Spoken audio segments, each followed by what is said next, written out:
Hello, folks. I'm He Mike, and I'm joined by the man of Isle, Eric. Welcome, Eric. Howdy.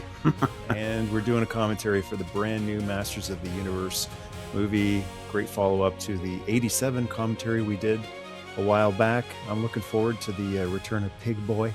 The legend of Pig Boy that you explained in that commentary was a little kid who won a contest, and he was rewarded with the role of Pig Boy in 87. So legend continues. Yeah. And our old friend Dolph Lundgren is back in this too. So it just hit Amazon Prime.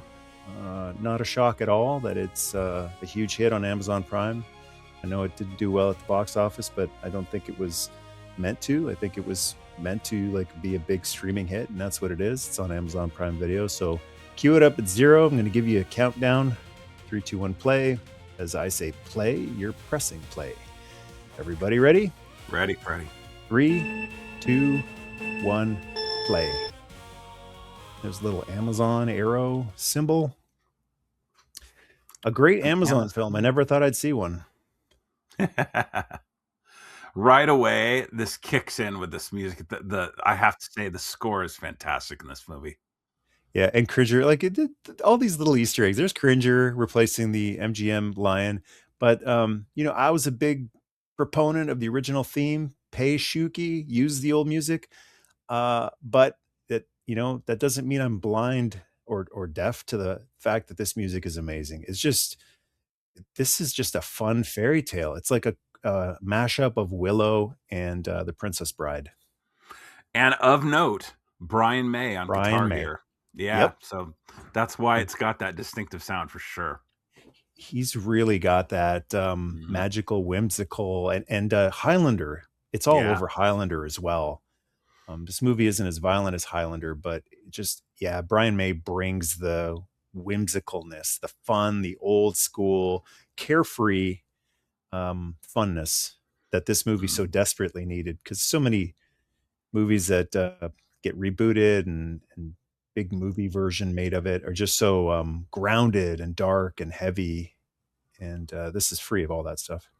Well, I love that this movie really hit that high fantasy / sci-fi vibe that He-Man has, because there's definitely the fantasy angle, and the original comics were much more fantasy, but the cartoon, every version since has really had that sci-fi edge to it too, and I think this does that perfectly.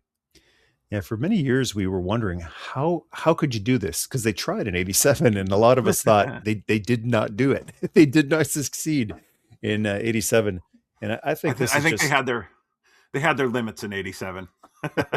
I think this is right up there with Ninja Turtles 1990 as one of the best ever big screen movie adaptions of an old cartoon, toy line, comic, etc.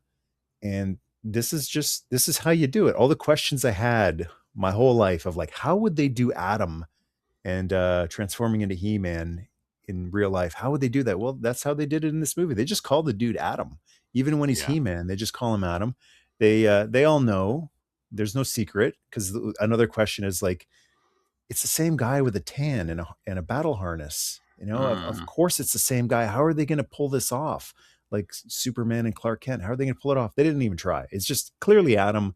And then they humor him at the end when he goes to transform, and they even make a joke of it, he knows we know, right? Just let him do his thing, tongue in cheek. I really liked about this movie. I really liked that. Tongue in cheek. It's like tongue firmly inserted in cheek in this movie, and it was self-referential, almost to the point of just to the right amount. Any more, it would have been really obnoxious. But I did like that they poked fun at stuff where it really needed to be poked fun at. Yeah. This kid's great too.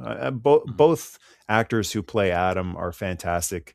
That's another rarity where both, playing the same character at two different ages.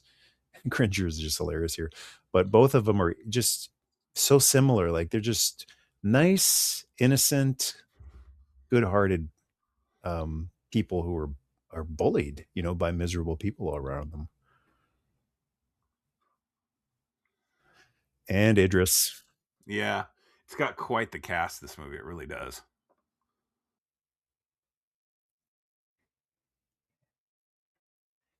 Idris Elba. Another great casting choice.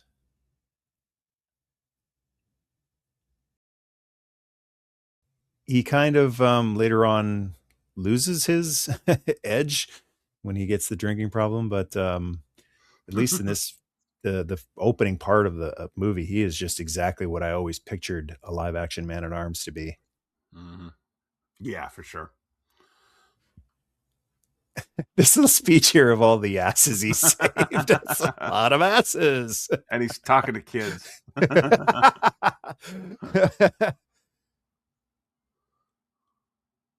There's some violence in this movie, but I like that they don't cross the Lou Scheimer line. There's a lot of decisions made in this movie. Maybe that is not one of them, but the whack on the head. But what would Lou do? What would Lou Scheimer do? And he had a lot of strict rules for what he thought kids should and shouldn't see. And that's why you never see He-Man actually hit someone with a sword. Well, that Mhm. happens in this movie. But I think they've kind of updated it to 2026. So it's as wholesome as a movie like this could be in 2026. And there's nothing really horrifically grotesque in it. It tries to just remain good-hearted and wholesome. There is a really heartbreaking moment later on when, with Randor. But for the most part, there's nothing really dark, depressing, dank, horrific in this movie. It's just an uplifting, upbeat, feel-good movie. Yeah, nothing feels particularly, I don't know, downtrodden or dark. I mean, even when there are dark bits, even Skeletor, like you could see nowadays, or maybe a few years ago, they might have tried to make this movie all gritty and everything like that. And I Mhm. think they really did the source material a service by keeping it somewhat light. And Skeletor was even kind of goofy and used his Skeletorisms and all that kind of stuff. It's interesting, Skeletor, like, he's hilarious, but Mhm. he kinda underplays the character. Like, he could have definitely gone over the top with the skull Yeah. face, cartoonish, especially Skeletor, right? And he's just kinda understated a Hmm. lot of the time, like, when he's talking about how good it feels to be bad, and then he does that thrust, Yeah. like, um, or the kind of they're the Michael Scott Office moments where he Hmm. raises his fist, and then there's silence, and then he goes, "That was it, that was the cue." Those Yes. Yeah. little quiet moments. It's like he's celebrating his own bravado. And like Jared Leto or not, and Leto is obviously there's two schools of thought on that guy, both each probably justified, but he did a damn good job, Skeletor. I think he really did. Mhm, and, Randor really he makes the mood serious here. Yeah. The movie kind of just very well does it very well, weaves in between fun and serious, and, this Randor is right out of a movie like Gladiator or Braveheart. Hmm. His actor is fantastic and his gravitas. He is the Yeah. gravitas of the movie. You could see him playing a Agamemnon kind of character for sure. Yeah, yeah. He's the tough father who, Yeah. he means well, like, Hmm. yeah, he's really cold and distant, but it's a cold, cold, harsh world, and he's trying to make sure his son doesn't end up being a victim. In Eternia, like, despite all of the magicalness of it and the talking green tigers and the fun stuff, this is a really, a warrior or a victim world. Like, you're either a warrior or a victim, and so that's what Randor's trying to teach his son, "Don't be a victim." Well, and I one of the other things I find myself looking around at, not the frame, like the statue back there, and I Yeah, get the feeling there are quite a few Easter eggs back here that I haven't seen it enough yet to notice. yeah, But there's lots of little digs. I've just on two viewings that I've seen yeah. of this. I love the compassion that Man-at-Arms Mhm. shows Adam. At least he's Yeah, not getting kicked from all sides here. yeah, As yeah. as rough as Man-at-Arms is in his opening scene there, he shows compassion to Adam, and he's like, "Oof, the kid's gonna need a little bit of love." So he goes easy on Adam. He's so Mhm. jumpy. Yeah.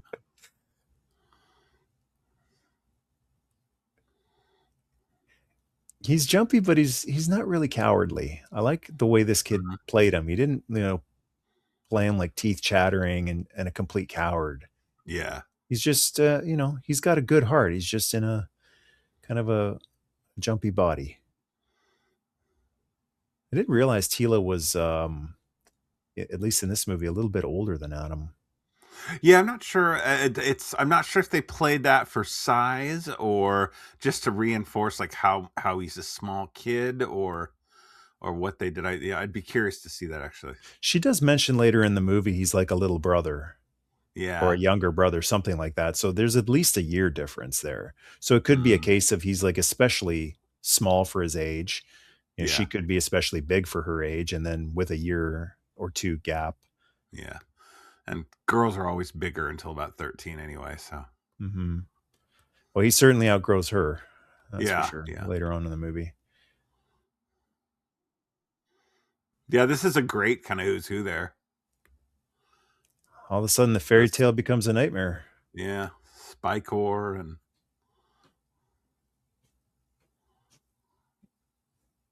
yeah, that was well done.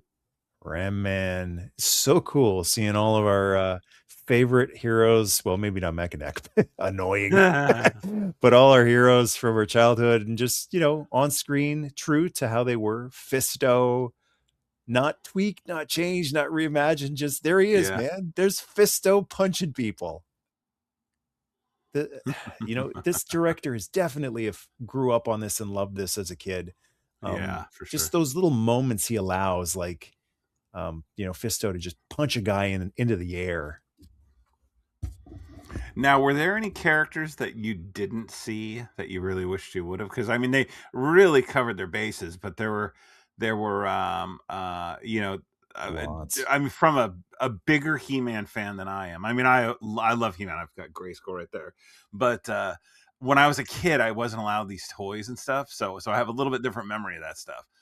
What did you not see here? Lots, but I understand the business reasons. I know you got to start somewhere. So, in the beginning, you got to get He-Man over. You have to focus on He-Man, and then with what time you have left over, give it to Tila, Man Mm, at Arms, the Sorceress, Brandor, Marlena. So I understand like any guy I would have wanted in this would have taken important time from Randor or from mm. Marlena or whoever. But Manny Faces has got to be in the next one. That was the Definitely. one that I was kinda surprised you didn't even see. That was Yeah. kinda but that But he's a more complicated character too, because he's sort of one of those, like, he's not exactly a good guy, not exactly a bad guy kinda characters too, right? yeah, he could be his monster Yeah, can be controlled by Skeletor, his monster form. yeah, But he was a later character. He wasn't like a yeah, year one character. So I totally understand not throwing in year two or three characters. Although Mechanic was not a year one mm. character, but they threw him in there. I'm surprised we didn't see Stratos. Like, I guess Stratos is off in his own little realm of Avion and doing his thing. But Stratos Or was a year one character we didn't see. Zodak gets mentioned, Yeah, yeah. but he wasn't in this either. So there was a few year one characters we didn't see. But Manny Faces was one of my childhood favorites. I'd love to see. Yeah. Amazing, cleaning house there by Man at Arms, but also Rio Blast. I mean, I'm always going to pull for Rio Blast because I just love the westerns and Yeah. Rio never gets enough love. Trapjaw looks amazing. Yeah, Trapjaw really looks good. They really, like they really respected the source material for this stuff because they look as much as they could look like the toys without looking kinda goofy, I think, It honestly. was refreshing that he wasn't a Mm, bumbling buffoon like he was on the show. Like he's yeah, actually the second biggest villain in the movie. Like he's the yeah. one that makes Man at Arms quake the whole movie. He sends Man at Arms into a drunken stupor for 15 years because he's just so terrifying. That's totally not what he was like on the show. No. I love he's got his club from the Yeah, toy. the Yeah. mace, yes. Mhm. All those little Easter eggs. Like, no, we're not changing much. They got to change some stuff, but why not honor the stuff that Yeah. came before it as well? Well, The director of this, I think, is what is Travis it? Knight. Travis Knight. He did the same thing with Bumblebee, I think. I mean, Right. he saved in well, as far as I'm concerned, he saved Transformers from Michael Bay Yeah. with Bumblebee, where he really walked it back to the original movies. He gave us the designs we wanted to see in the first place. Yeah.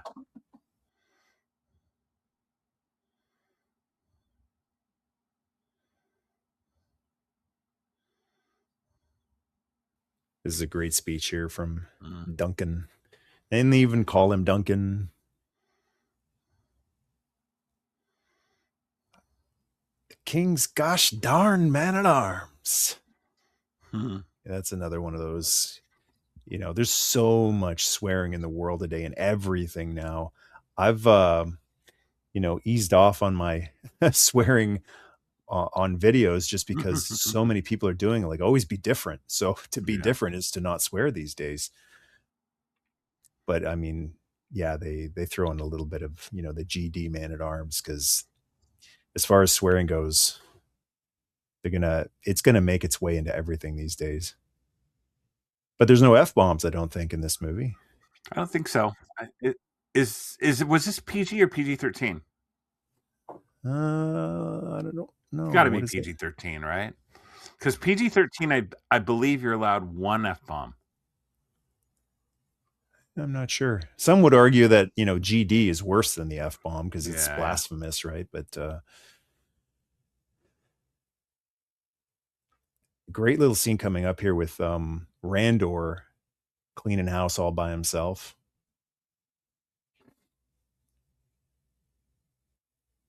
It reminds me of a lot of old movies where they did a lot with very little time.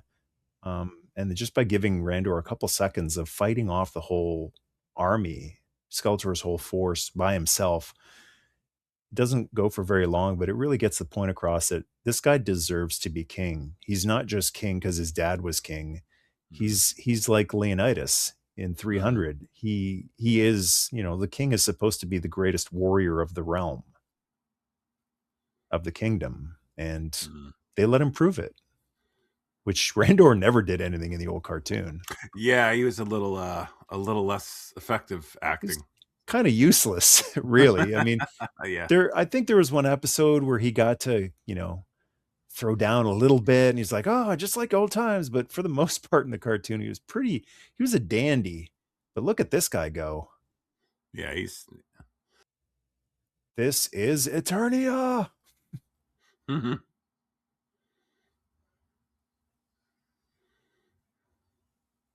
Never quits.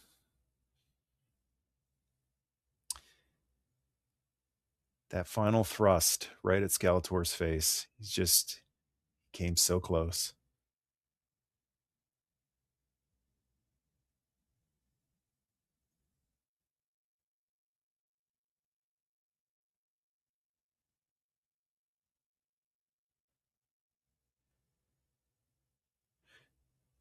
It's such a strange accent Randor's using Mhm. there, because I'm expecting to hear an English accent coming out of him, but it's like Yeah. it's an American accent with a hint of Irish Something like that. in it. I like though, I don't know if you picked it up, but I felt like there was a little bit of a Theoden sort of nod there. Like I Oh, felt like a little yeah. bit of Theoden Rohan vibe with that Yes. Now that with you him. mention I it. liked that. Yeah. Yeah, now that you mention it. It's an English actor. James Purefoy played King Randor. Oh yeah, yeah. Dan So Purefoy. he is from England. Yeah. Now That's that's good. interesting because He-Man is an English actor. Nicholas Gallatin. Oh, is he English? Oh, Yeah, okay. yeah, he's English.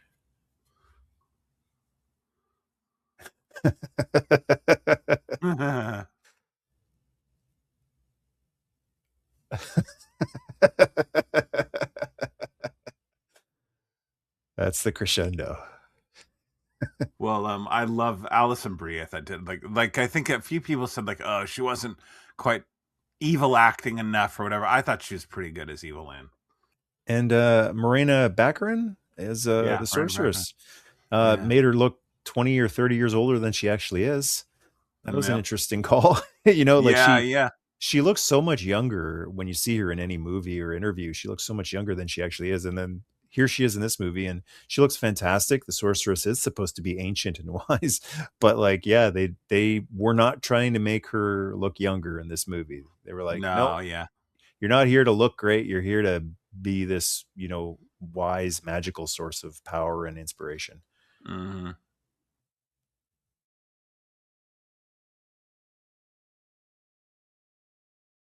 The character should have, all be all white with I love the robes. She's got the blue and the orange Mhm. coloration, just like the sorceress.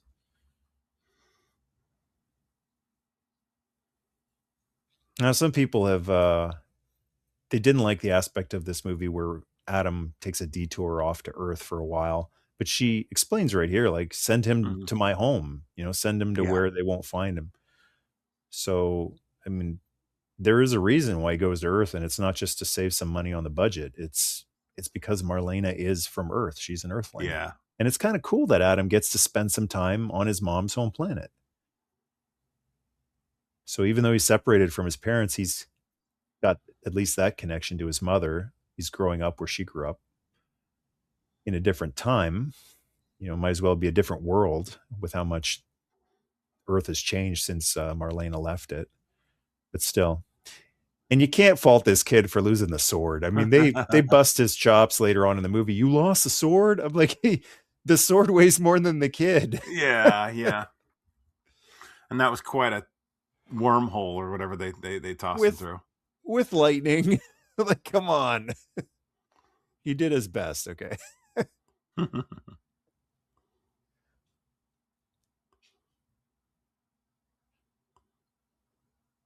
So it's such a so obviously spoilers here. We're hoping that everyone who's watching this commentary has already seen the movie and just watching this for some different thoughts on it. But I love how the movie weaves, beautifully from like first time we see this guy fully grown, we think he's nuts. Like he's crazy to be telling this person this outlandish story. And it all turns out to be true. He turns out to be right and honest and good and pure and just. And everyone else was a jerk for not believing him. So they really flipped the script very effectively here. Yeah, I like that they're playing with the absurdity and the idea. I mean, you could imagine if this kid had come down at whatever he was supposed to be 10 or something like 11. um Yeah. he'd be pretty obsessed with this idea of this planet. It would make sense that he would just kind of come off as OCD or obsessive about it. Mhm.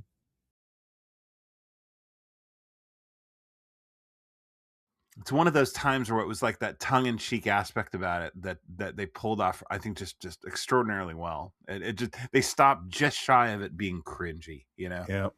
Now I've become so immune to this, I didn't even notice, but a buddy of mine said they just had to have the wisecracking roommate. And I was like, "What are you talking about?" And he goes, "The wisecracking roommate. Every movie has to have, every superhero has to have the wisecracking roommate, and they're all the same." Like, you know what? I think, yeah, you're right. There's always this character in every single superhero movie or this type of movie. They've always got to have this kind of wisecracking slacker roommate. Well, it's sort of like the audience surrogate, though, sort of, isn't it? It's I mean, he's got to have something to play against, like otherwise he's mopes around by himself, and Yeah, I mean, he's playing off the reaction and what happened on his date with this guy. So I think it's like kind of a writer's trick in this instance, at least. yeah. Deadpool had that too. Remember with the Yeah, old yeah, lady. exactly.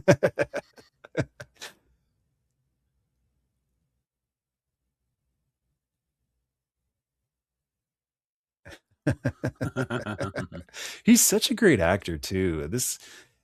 It's really in the same vein as Christopher Reeve. The way Reeve played Superman and Clark, both different characters, played them both so well. He plays this like innocent, wounded, lost Adam so well. And then when he's He-Man, he plays that so well of just power, confidence, steadiness. Does both exceptionally well. Well, I think they really, I remember when he was announced and a lot of people really kinda complained and was like, "Oh, he's not big enough, he's not da da da da Right. da," and I was like, Dark we hair. all knew that we all that they're gonna be able to get that, you know? But I think Yeah.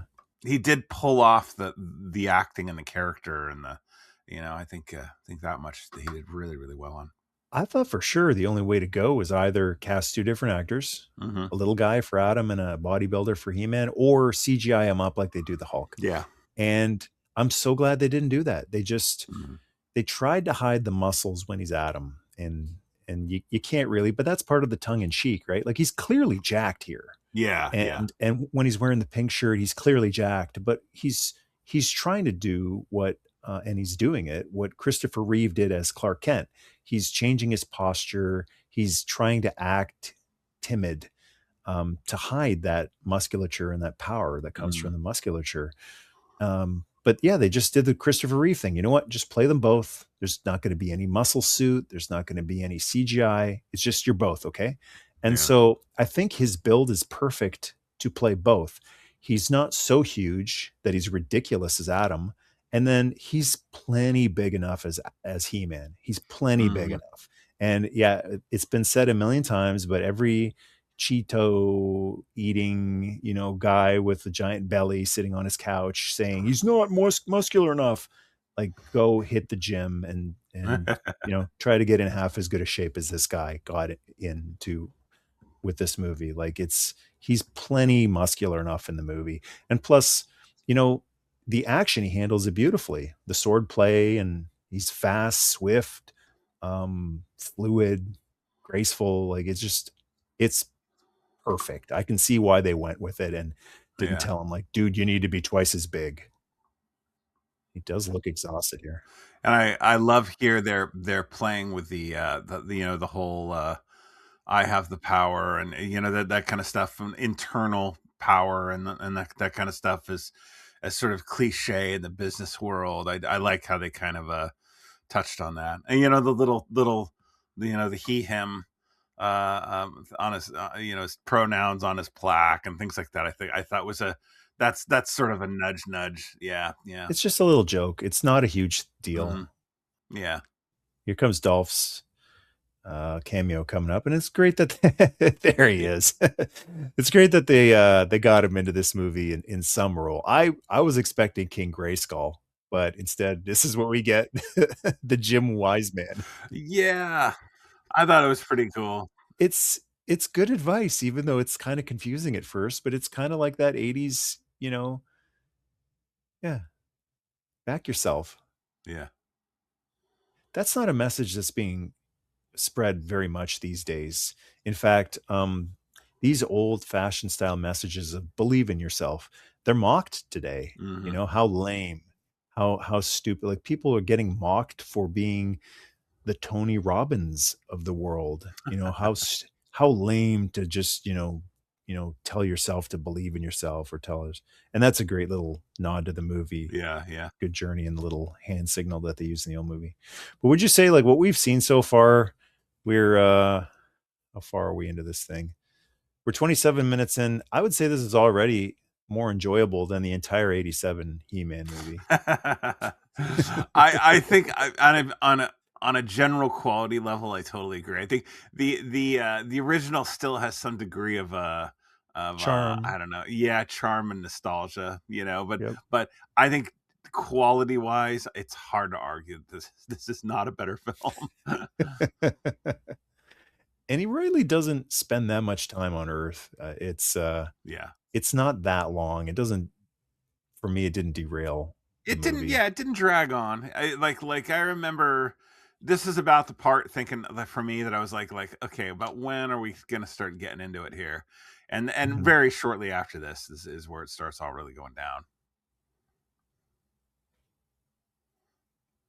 I like that he has to go through not just, some of the, crap of Earth, but the mundaneness and the ridiculousness of modern corporate world. Yeah. This is Mhm. a loincloth wearing, sword swinging warrior, magical warrior. And it's just interesting to see him. He's not that yet, but like to see him in this setting of like, yeah, this is This is brutal, like getting, the HR talking to, and it's not just, trying to get home, it's trying to escape the dreary soul-sucking job. Yeah, yeah. But I also like that it actually plays into his people skills, like, conflict resolution comes from this job. Or I guess the whole point is he always had the power, he just was able to refine it, hone it on this job. Well, one of the things that I think is kind of interesting they touch on nowadays with, and it's semi-related to this, and Revelations did it as well, is that the power wasn't the sword and Grayskull. The power was inside him, Mhm. and he uses the sword to tap into that power. I thought that was a good idea, and it puts a spin on all this HR stuff, because all the HR mumbo jumbo about, I have the power, and and it's kind of adding a literal spin to that kind of figurative HR crap, Yeah. I thought that was kind of clever. I thought that was another one of those kind of tongue-in-cheek elements that really Yeah. worked well. They lifted that right out of Revelation, where at one point in Revelation, he doesn't have the sword, so he just calls upon the power, and because the sword isn't honing and refining it, he turns into that beast He-Man, Yeah. the kinda Tarzan wild He-Man. So I didn't mind seeing that just basically lifted right out of the Revelation cartoon. Yeah. He's on a mission. She's gotta add that extra little line. Yeah. Can't offend, can't, the more people like that try desperately to not hurt feelings, it's futile. It's going to happen. People who are that fragile are just going to find an excuse to be offended. Hmm. And now we have a whole generation of people who are professionally offended, and they make money off of being offended. And it's I think in everybody in every camp does it now. It's like I don't, whatever side of the coin, I've seen people get all tweaked about stuff, and it's just like, just settle down, just. Mhm. This is this is like every marketplace meetup ever. Are you the guy? Do you got the thing? I don't know. Okay. It might be 2 different people with, Yeah. trying to do 2 different marketplace deals, and they're just talking to the wrong guy. What is it you think I have?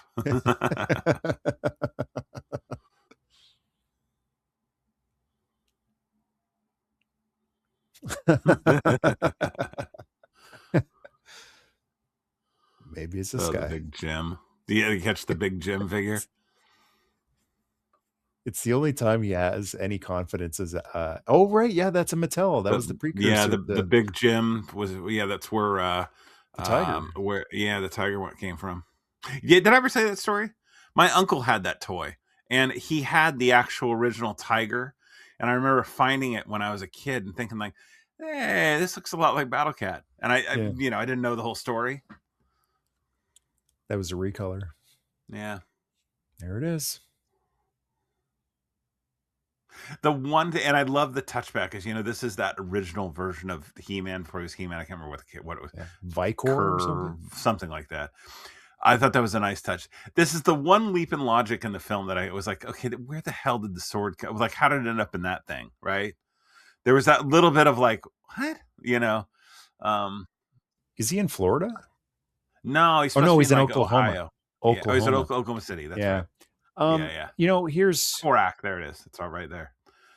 it's too dark to mention in the movie, but maybe someone got killed and they drag the river Could have and they been. found it, Yeah, yeah. Like, "Hey, what is this?" I would have loved some little quick montage by the guy to like how he got the sword. So I don't know, something like that. It could have been funny. It could have been a funny Yeah. little insert. Oh, but who knows? It might have been there forever. Like, it Mhm. could have been there for 15 years, Yeah, and this guy just never went to this comic shop and saw it. I was convinced when I saw the trailer. I was thinking like, okay, what's going to happen is it's going to be a fake sword, but somehow it'll take him to the real one, kind of thing. Yeah, I'm glad it's not. Yeah. It's a long enough movie. I'm glad they just got to the point. Like, it is a long movie. It's about 2.5 hours Yeah. almost long. And so, yeah, anytime they cannot beat the dead horse, It's better. Great comedic chops with this with this actor right here with Nicholas. Yeah. Like he's just got it all. He can do the dramatic acting, great facial actor, physical acting.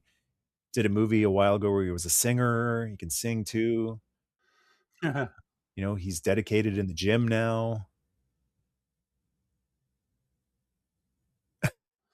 50 years in Stone. Yeah, that's definitely a nod to Listen the to the voice crack here. yeah. I love the voice crack.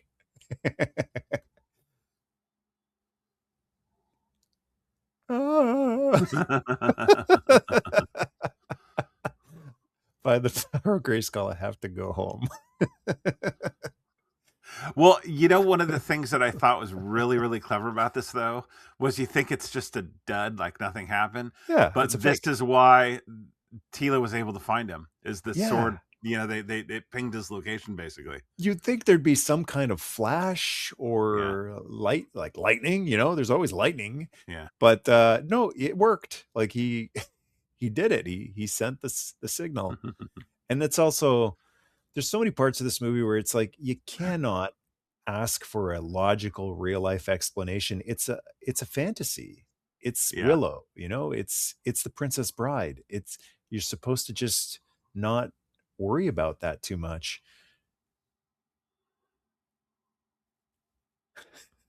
I'm always acting that it's really heavy.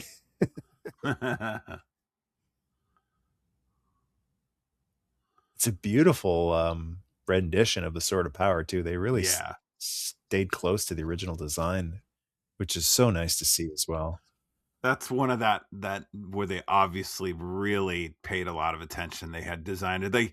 The director must have been telling the concept artists and stuff. They must have been just saying like, listen, just make it. It can't be some wild departure, and like all of the characters and most of the costumes, and they have a realistic edge to them, but they totally keep the spirit. Yeah, and the sword itself is so thick. Like it's almost like Hmm. a more of a club than a sword, which the original one was like too. They've on some of those shows where what's the one where the guys that make the swords. I can't remember the name of it now. There have been some guys like on YouTube and stuff that have done versions of the power sword. And it's one of those that for the toy it looks great. And in the cartoon it looks great. And when they try to transfer those proportions and the shapes, there's something that gets lost a little bit in live action when they try to do a realistic one. They did a really good job in this one Mhm. with the sword proportions and how it was formed and the shapes and like it would like they took some of the rounded edges and the balls on it that were kind of weird and that really made it work, which I thought was fantastic. They also made it sound great Hmm. too. Like whenever he's holding it or looking at it, you hear that Yeah. meow, like that sound that Mhm. metal doesn't actually make in real life, Yeah. but in Uh-huh. in movies, movie sound magic, it has the gleaming sound. Like a tuning fork. Yeah. Yeah. And this This is scene right great. here, I Mhm. love the song What's Going On. Yeah. Like a minute ago, we also heard him someone was listening to I've Got the Power. Yeah. Another little Easter egg there. But this takes me back to like Terminator 2 when the T-1000 is chasing John Connor through Mhm. the streets of LA. It's just a great street chase. So I love the bit when he goes to reach for the door handle and realizes there isn't one in the backseat of the cop car, which Yeah. is I've got that's a real story for me that actually happened one time. I'll share a Uh-oh. story later.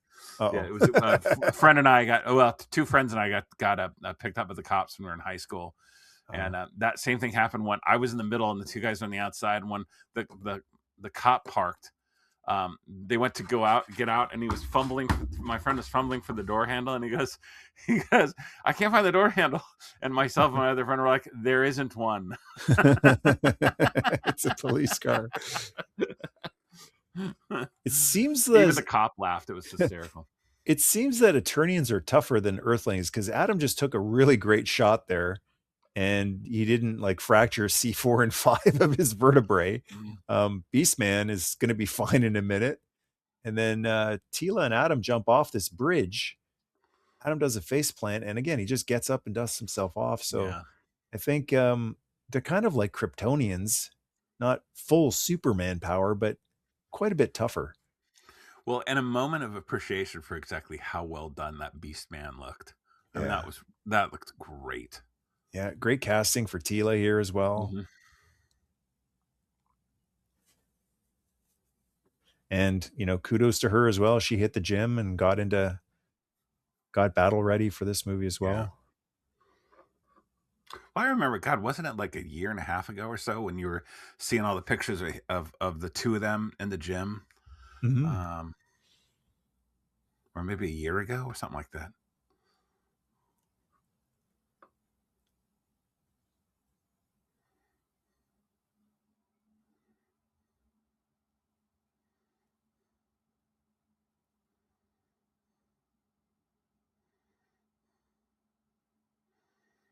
Beastman flew here in a spaceship. Just as one does. Teleported, baby. Yeah. Again, don't overthink it. We're not supposed to overthink it. I appreciate that it's basically a live action cartoon. There they go. It was a heavy sword and he was a little kid.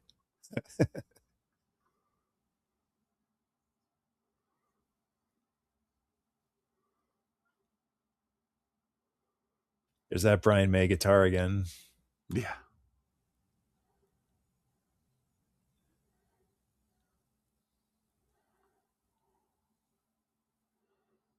Yeah, sticks to the landing, no problem.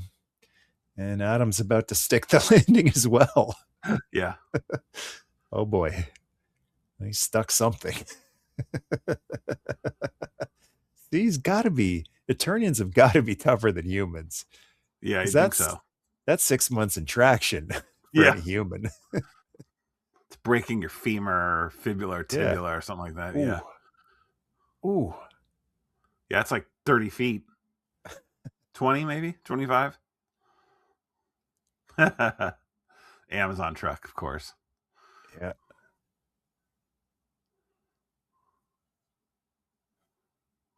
I liked this little bit too when I first saw this movie, when everyone's gathered around it like like a pair of urban art. Yeah. Everyone's looking like, ooh.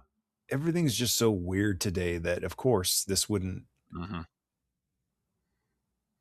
it wouldn't make anybody question.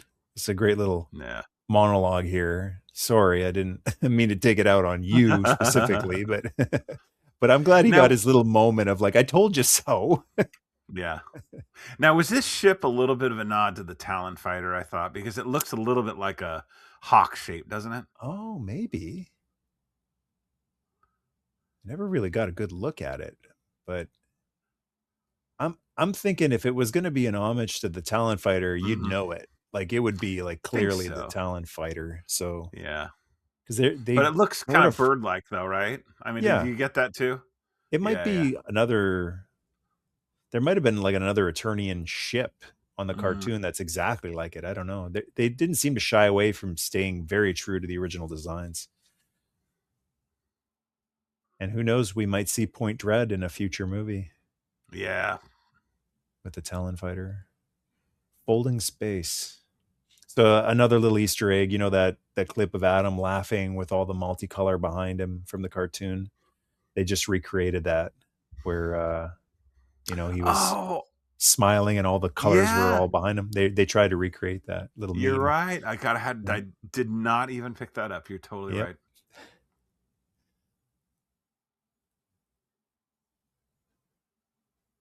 I'm so glad that Tila in this movie isn't the typical modern, you think you're all that, you suck, I'm a strong woman, I don't need a man. Like she's just a normal character. Like she's not a Yeah. man-hating ultra feminist in this movie, and it's just refreshing because that's how strong female characters used to be, like Ellen Ripley and Yeah, yeah. Sarah Connor. Well, Ripley and Sarah Connor are like the gold standards for that, I think. Yeah, So, yeah. even Princess Leia too. Mhm. And I like the slow burn of their, I don't know if they got a romance or if they even will, but it's a like story instead of a love story Mhm. in this movie. Like there's definitely, something that's possible between them. And they even have a scene about it later on, and she's like, "No, no, you're like a brother." And that shuts that down right Yeah, away. mhm, But yeah. you never know in the next movie. And then the heaviness of seeing your home planet just completely eviscerated.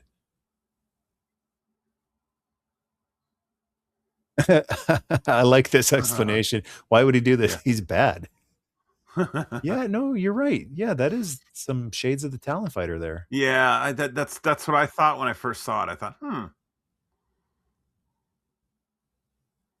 Just not as bright colored. Oh, there he is. The return of Pig Boy.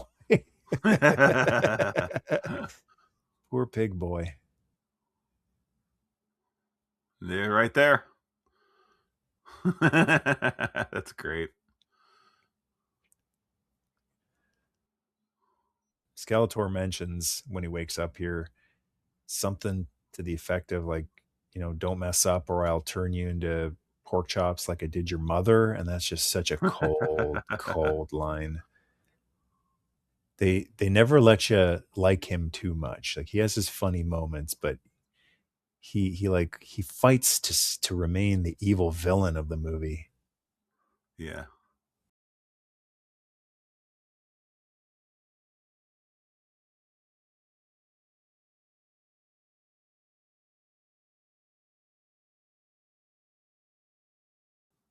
Ground into sausage meat. And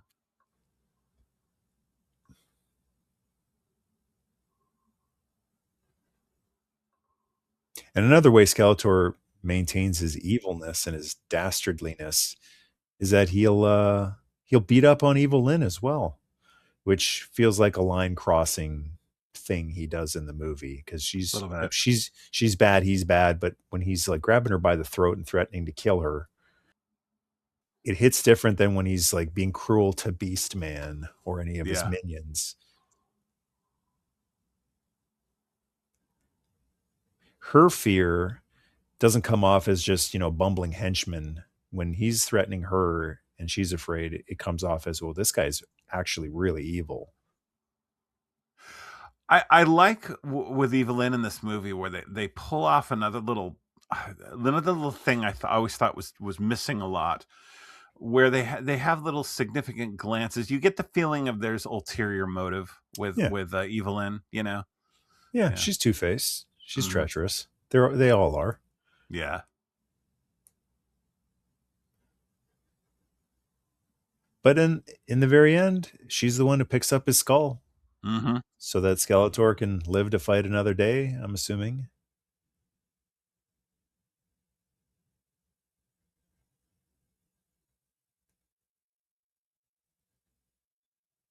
Is he wearing Randor's crown still? I think he is. Yeah. Oh, what a bugger.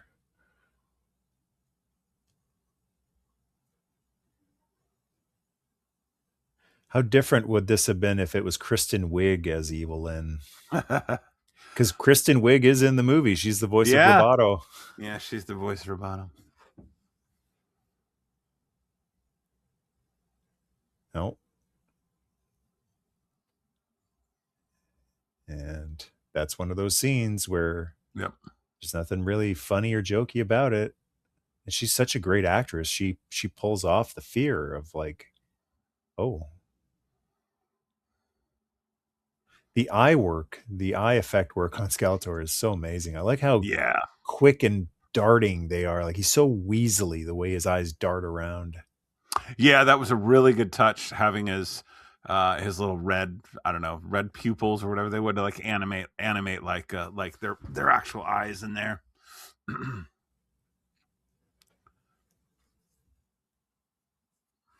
The resistance.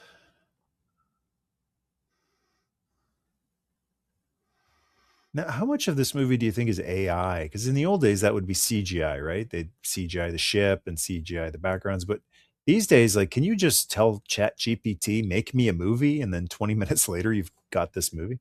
That's a bit You'll get there. It's not quite there. In all disclosure, I've been doing that a lot. I've been doing a lot of generation in my job lately, and I've learned a ton about all this stuff the last 6. I don't think there's any AI in this. I think this is all still CGI. 100% CG. Yeah. But well, Good old AI fashioned technically CGI. CG too. Yeah, yeah. I mean, AI is technically, computer generated imagery as well. It's whether or not it's animated and composited and everything by people is another story. Um, but yeah, it's. This is still a human made movie. It's creeping in more and more and more, whether you know it or not. Now, sometimes it's really obvious, sometimes it's not. That's basically what it comes down to.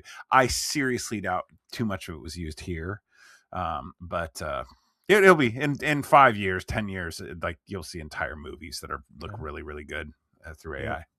This is a Yeah, side character that really stole the movie for me. Fisto did yeah. so much with so little. This is classic. There's so many great little moments with Fisto. Like when he fixes his hair during that slow motion walk Mhm. that they do. Like just he has so little screen time, but he just steals the show.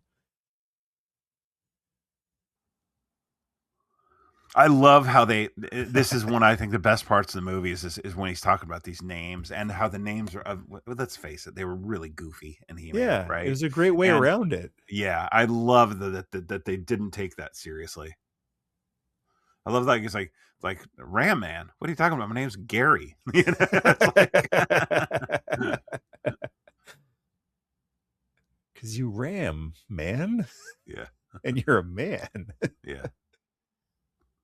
They do beat the Fisto joke into the ground a little too much. Yeah. Okay, fine. His name's Fisto. Let's move on.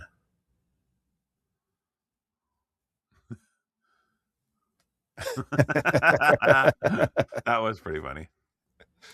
That's the But worst too, because that's the kind of thing like, something like that happens around your coworkers, and they're going to be laughing at you for 10 years. yeah.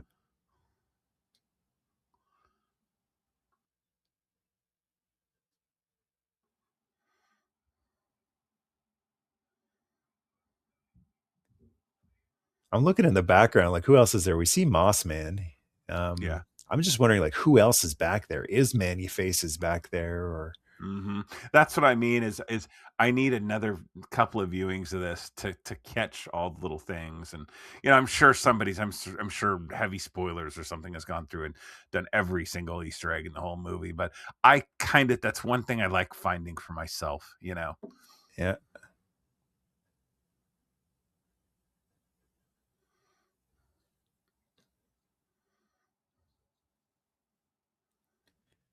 This is a new character that they've come up with, the locker pushing lady. Because I guess you gotta. I guess there weren't enough original Masters of the Universe characters, so you have to create a brand new original character. I guess I don't know. There certainly weren't a lot of female characters. They've already done them, Tila and Sorceress, and they wanted another female character, so they just created another, like, basically guard. Uh-oh. Fall from grace.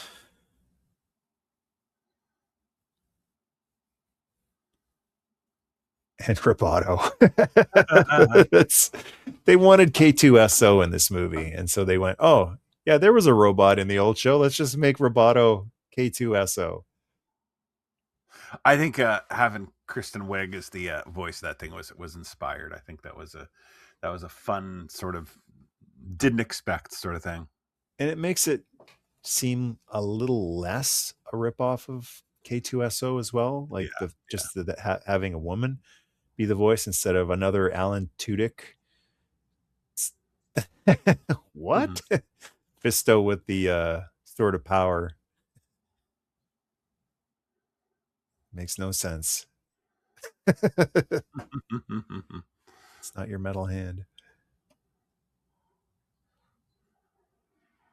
So this happens about every 15 years, a big attack by Skeletor. What is Roboto doing in here? Just cleaning. Okay. Just convenient that Roboto was in there when they needed to escape this thing.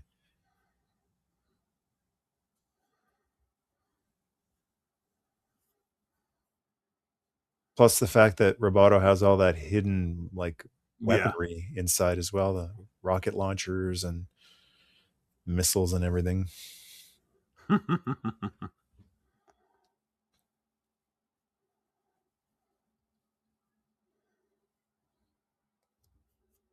You know, the funny thing about this movie is when I was watching it in the theater for the first time, I was sitting in front of, 3 guys who I think their sole purpose was to, um, tear this movie apart. Just trash it and make fun of it, and within 3 minutes, they shut right up because the movie was doing it to itself. Like, Yeah. Adam was saying, "The sword of power." Yeah, I know, it's but Yeah. that's what they Yeah. called it, and so they quickly hushed up because every time they wanted to say something, "Yeah, and then someone would say something funny, and they would literally you could see the wind knocked out of their sails. They'd be like, yeah, yeah, what he said," and then they shut up for the whole movie. I've never really seen anything like that in a movie where, like, the hecklers just shut up and enjoyed the movie because the movie was heckling itself better than they could. Yeah.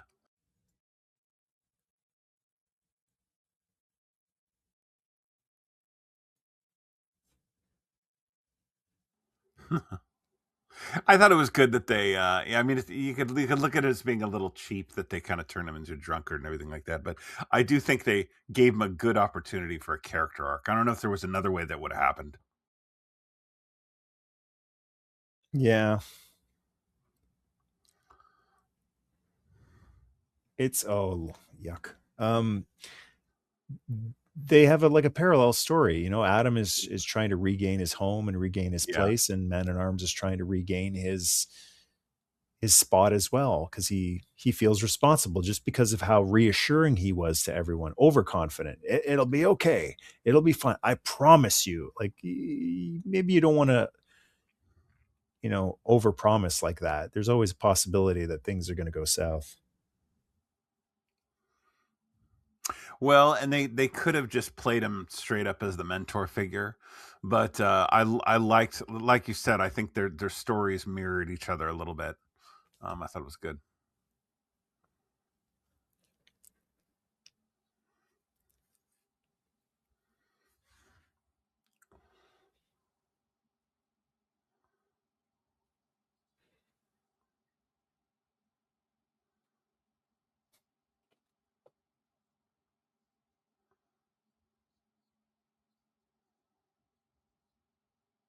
Oh boy. Another thing I was wondering was how are they going to conceal the sword because the sword was always concealed on Adam's back. They didn't worry Hmm. about it. No. They kind of wrap it up in a sense. Like so that's kind of how they're trying to conceal it. It's wrapped up in the harness, but they're not just going to have him tuck it under a shirt and nobody notice the sword under my shirt. Yeah. Hey, Adam, why do you never bend over?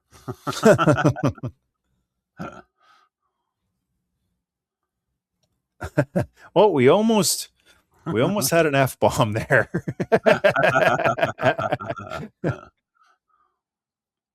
The spirit of Lou Scheimer stepped in.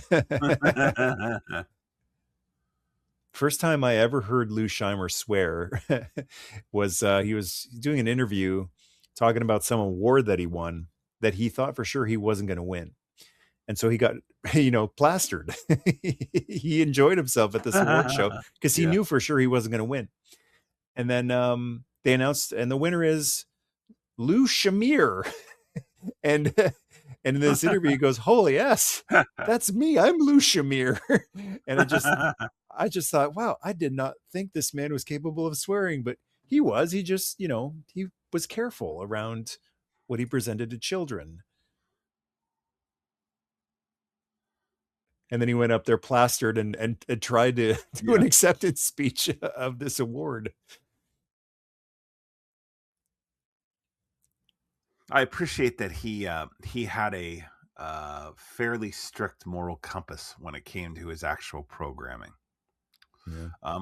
I've been rewatching lately the animated Star Trek from like the early '70s, which Filmation, yeah. Filmation, which was a Lou Scheimer joint, and I and when I first saw it a long time ago, I remember thinking it was a little on the hokey side, but I Yeah. think they legit like they really it was fairly sophisticated for TV of the day, I think, Yeah. especially for an animated show. Well, and they used old scripts that they didn't get around to filming Yeah. on the live action show.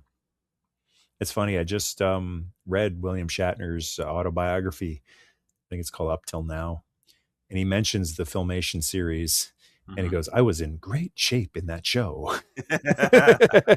In real life, I had really let myself go, but in the show, I looked fantastic.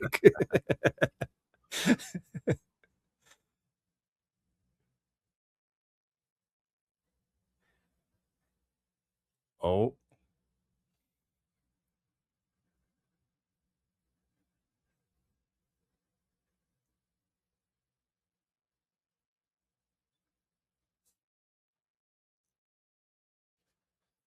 we're about to have our first transformation here.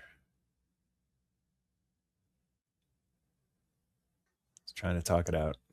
Bless his heart. It very in keeping with Optimus Prime. Hey, fighting is a last resort.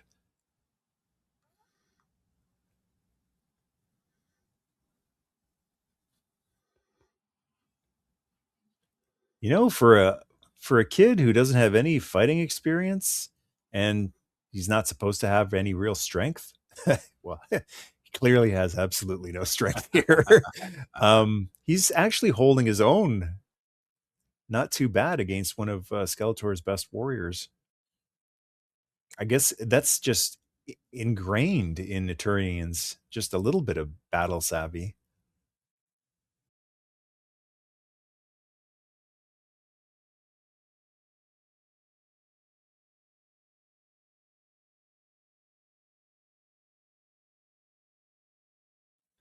Here we go. Great music for this part as well. Yeah. They just give the moment a little time to breathe, let the audience savor it a little bit.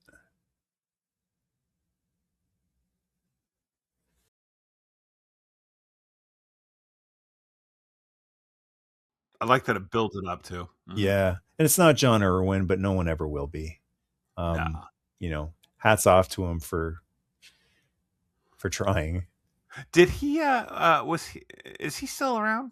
John No, he Irwin? passed away. No, he He did, passed okay. away. I Yeah. was gonna say I would have expected to hear his voice somewhere, and I was a little surprised I didn't, but I didn't even look to see if he was still around. He was in poor health for quite a while, so I Was don't he? think he Okay. would have been able to be involved. And Mhm. we get a look at Adam, what he looks like under the shirt. That was not at all what Adam looked like. That was CGI reducing his muscles.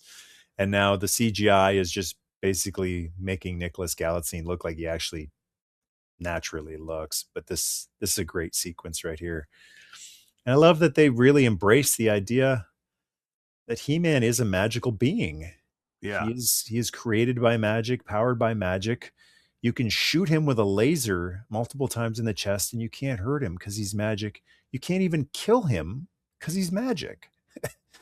And then the shot of the abs when he's looking down at his own, you got to have that moment where the superhero sees his new body. It's kind of like Toby and Spider-Man, seeing his new muscles and going, Yeah. "Wow."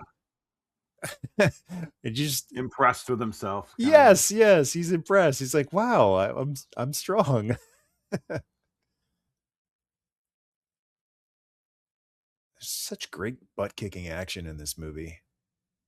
Great fight choreography.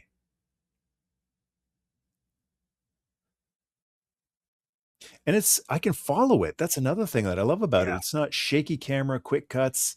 It's actually not that hard to follow. Well, and I like that he's clearly more effective at hand-to-hand combat, but he's also clearly unpracticed, right? He's kind Yeah. of finding his power and finding where stuff is, and it's like his confidence and his strength is what's working for him right now, and he's playing to that. That was pretty well done. By the power of a kick to the nuts. Yeah. I love this where he grabs the, Trapjaw's gun, takes everybody out.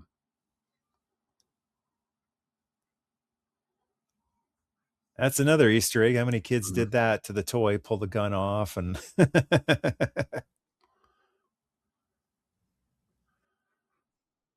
you know, they let him later on, he feels a little guilt over gunning down a bunch of guys with a Mhm. laser gun. You know, instead of I'm going to kill them all or give me your face. This is the John Irwin He-Man. This Yeah. is like I wish we could have talked it out and um it's a really powerful lesson in Way of the Peaceful Warrior by Dan Millman where Socrates, he's the old mentor character, and Dan Millman, they get you know, jumped by a gang, Yeah. or you know, a gang is about to mug them, and Socrates beats the hell out of them in the book. In the movie, it's different. He hands over the money and the clothes, and you know, it's a different lesson in the Mhm. movie. But in the book, he beats the hell out of them, and then he cries. He because Dan Millman in the book, he's like, "Yes, you really kicked their butts," and the old man kneels beside them and cries. He's like, "Why are you crying?" Well, I'm crying because I hurt them, and Mhm. hurting them hurts me. And it's that whole old saying of this is going to hurt me more than it's going to hurt you. And so you got this old man who hurts a gang of violent thugs, and he cries for them. And that's kind of what this He-Man is like. He'll you know beat the heck out of these guys, but it's going to hurt his conscience to do it. Yeah, yeah. Skeptor's little rant here. It's another little Oppenheimer-esque Mhm.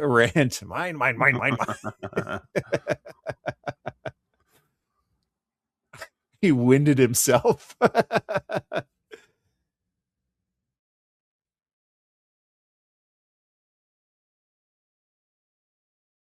He-Man's on the run. He's being chased by mosquito fighters, And I dragonfly really fighters. liked how they, what were the I forget what the name of the buzzsaw things, I really liked that they threw in those little those right there, Those, whatever they yeah, were yeah, called.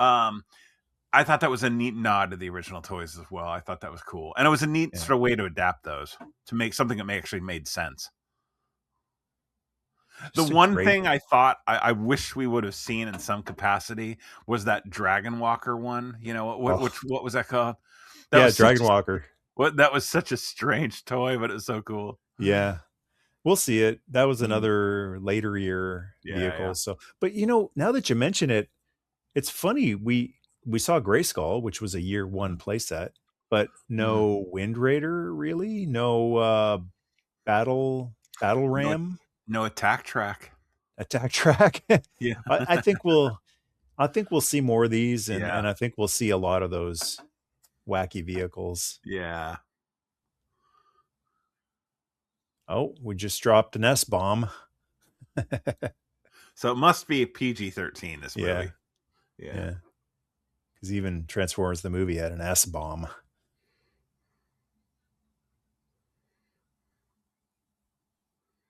Not much confidence in Man at Arms just yet.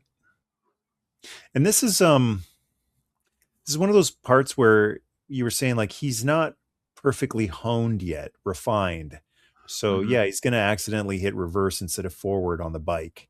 And Yeah. I'm very glad that the whole movie isn't this. Yeah. Yeah, like this really irritated some people, and I got over it because it's like, okay, he bumbled a bit, and then we moved on. And then he actually really, you know, took care of himself. He held his Yeah. own for the rest of the scene. Like he picks up quick.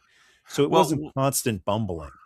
what I liked is, yeah, you're right. It wasn't bumbling, and it didn't make him entirely incompetent either. Like Mhm. that was one of the big things. Like if you want to compare this to something, like Episode One, right, where Jar Jar is bumbling to an incompetent degree, and he does everything by accident.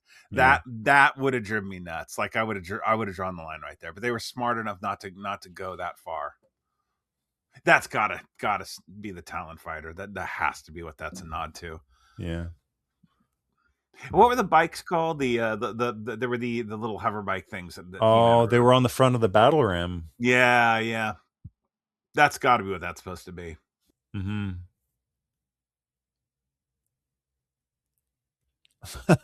Yeah, I love that he's basically indestructible. He's Yeah. basically Superman. He's like he's got shades of Christopher Reeve, but he's also got some shades of Bruce Campbell with like the Yeah. the hapless guy just getting pounded. Almost Three Stooges level of physical comedy. Every time He-Man punches his way through something in this movie, I just love it because it's just so Yeah. Filmation.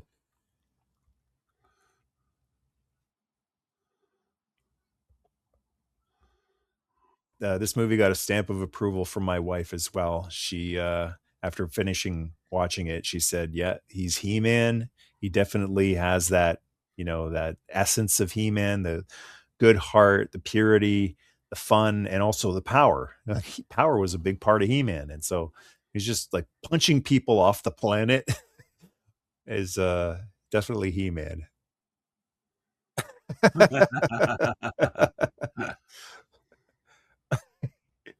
Yeah, he's still at him in there.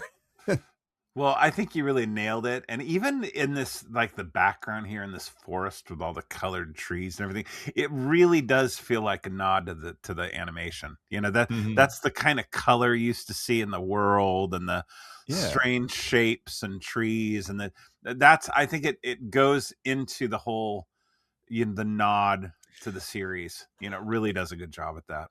I'm glad that they didn't go too scorched earth. Like, yeah, Yeah, Eternos is scorched. It's dreary and dank, but I'm glad that the whole planet hasn't been scourged and that we do get like a nice colorful forest. It looks like Etheria where She-Ra lives. Where yeah, Lukey is hiding in one of these bushes. And this is another total He-Man moment, grabbing the blade and just throwing that thing yeah. away. He's Superman, the rules of physics don't apply to him. He's magical.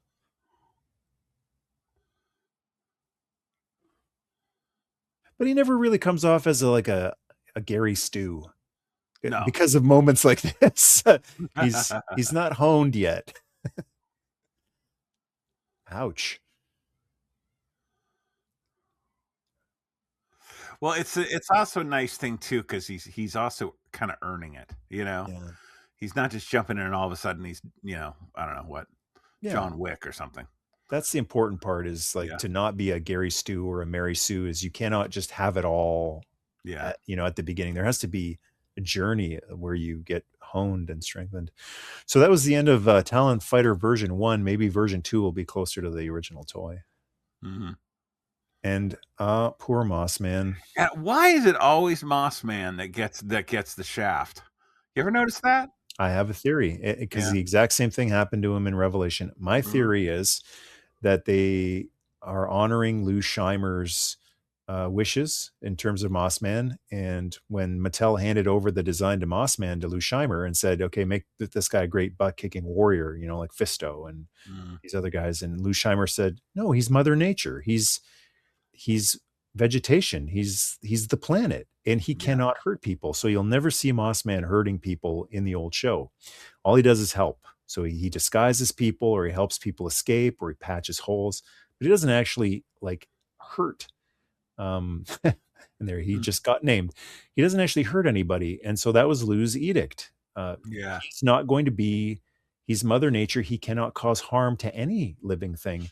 And so, what do you do with Mossman if that's what you want to do with his character? He's going to look pretty useless and maybe even cowardly during the final battle. He'll be back. He'll walk it off. Um, he'll walk it Regrow off. himself. Yeah. I think it's going to be a Guardians of the Galaxy Groot type of thing where he'll grow back. Maybe he'll be Baby Mossman in the next one, and then Teen That'd be funny. Mossman in the Yeah. next one. But anyway, like in order to not have him look like a coward or useless in the final battle, have him be the martyr. That it's as simple as that. Like since we don't really want to use him as like a warrior who's killing enemy, let's just have him be the martyr. The one of the reasons that everyone rallies and tries to avenge him. So I think that's why they did that to him in Revelation as well as in the movie. Mm, makes sense. That's just a theory, though. I don't know. I've never actually heard anyone say that, but I do know that Lou Scheimer did an interview talking about Mossman, and specifically saying we did that intentionally because we weren't Mhm. gonna have Mossman punching Trapjaw. Have that one character in there that's really the spirit of Eternia and all that Yeah, stuff. he's so much more than just, a Mechanic or a Ram Man. Wow, that is a colorful forest. I bet you Lukey's in there somewhere. Someone's gonna find him one day, just hiding behind a bush. "Here I am." I've been going through some of the life lessons of He-Man and Brave Star, and they've got some really great life lessons, not just for kids, but for adults as well. Yeah. And then I checked out some She-Ra life lessons because I thought, oh, She-Ra had life lessons too, right? Not as deep and heavy as the He-Man and Brave Star ones. They were just literally 10 seconds of Lukey going, like half of the life lesson was trying to find Lukey where he was hiding. And then it's just 10 seconds of Lukey going, in today's episode, Hank stole something. That's wrong. Don't be like Hank. Be honest and don't steal things. Bye. Like that's as quick and easy as it gets on She-Ra's life lessons. There were some shockingly, heavy lessons in Oh some of yeah. the He-Man episodes. They were like, "Whoa, holy moly, Yeah. okay." Go talk to your parents or your Yeah. priest, if someone does something inappropriate. Yeah, and Brave Star had that heavy one where the kid died of a drug overdose, and yeah, yeah. Yeah. Lou Scheimer was not afraid to tackle the very serious subjects.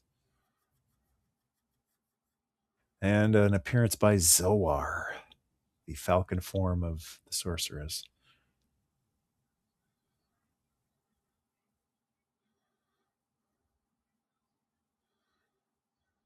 She just said it. Thanks, Zodak. Yeah. It'd be very interesting to see Zodak in this movie series because he's the cosmic enforcer that Mhm. plays it down the middle. He's not supposed to pick sides, but Skeletor is so far off on one side, he usually ends up being on the side of He-Man to balance things out. It would work, I think, in context here, from what I remember from the show, it would have a similarly, sci-fi edge to a fantasy character, it would make sense. Who would you get to play him though? Like it would have to be a Marlon Brando level of like a real presence to play Zodak. I mean, you could just get an unknown too, like they did with Randor. But if you got like a Russell Crowe to play Zodak, someone who is just like, wow, this Could guy. Yeah, could be. It's funny, I Idris was Elba would have been a great Zodak if they hadn't cast him as Man at Arms. I was amusingly thinking of somebody like Jim Caviezel or something like that. Mel Gibson. Yeah, oh, good.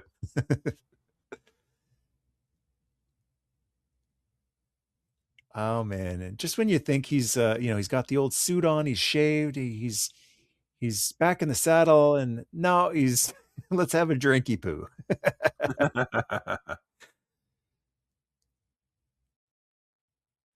While they're out there, one of my favorite lines of the movie comes up is when Skeletor does his little holographic message and calls them butt worms. He just called us butt Yeah. worms.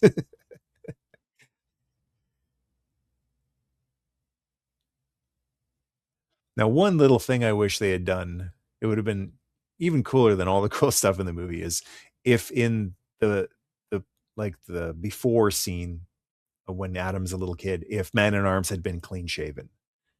And Yeah, then for mhm. this scene, he shaves his beard and leaves the mustache. That would have been like another little Easter egg. There's tons of them, so I can't really nitpick too much. But if they had Yeah, yeah. just gone with the clean shaven young Man at Arms at the beginning, would have been an extra little Easter egg.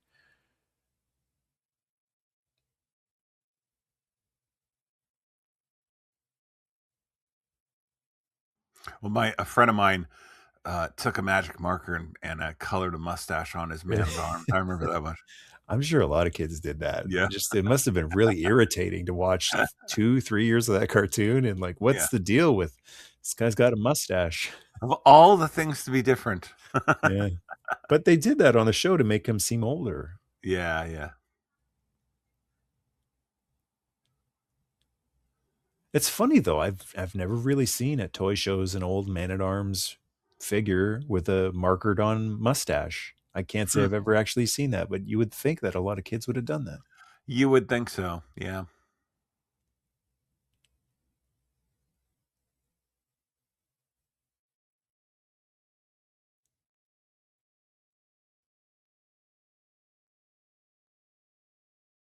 I'm glad they went with the leather loincloth instead of the fuzzy breeches, because Mhm. there's just there's only so much you can get away with. Well, and it's almost a tunic too. It's almost like a kilt. Yeah, Yeah. that was Yeah, smart. yeah. No, you're right. Yeah. Yeah, It more of a does. gladiator look, I think. I like this shot right here where he shows off his incredible power, but then he admits like this is actually really hard.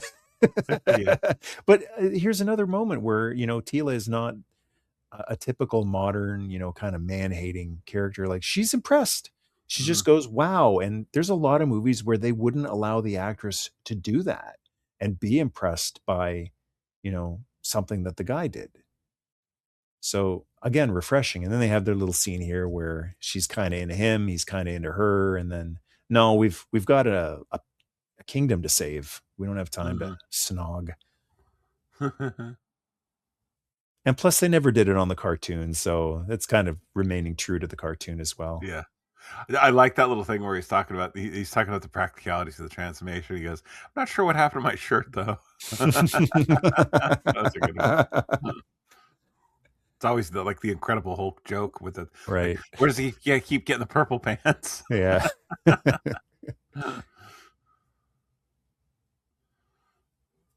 He got a crate of them on Amazon. He's being very He-Man here. He's not he's not overstepping his bounds. He's not, you know, Oh, not grabbing anything he shouldn't be grabbing. And he's getting the hint too. yeah. He got the hint. He's not being I love that he sells the punch. Like he's He-Man. Yeah, But yeah. ow. I think it was more his ego that got wounded there than his arm. Yeah, I think Oh, so. here comes the seed, the butt worms.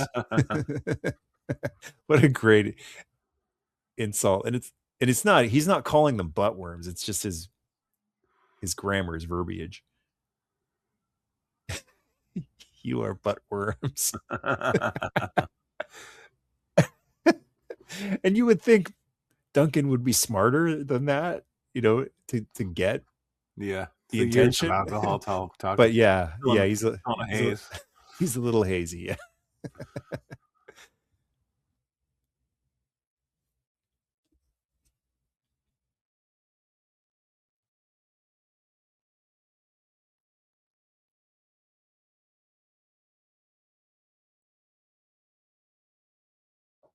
Yeah. It's such a refreshing change in this movie. There's no technology. There's no cell phones. There's no TVs.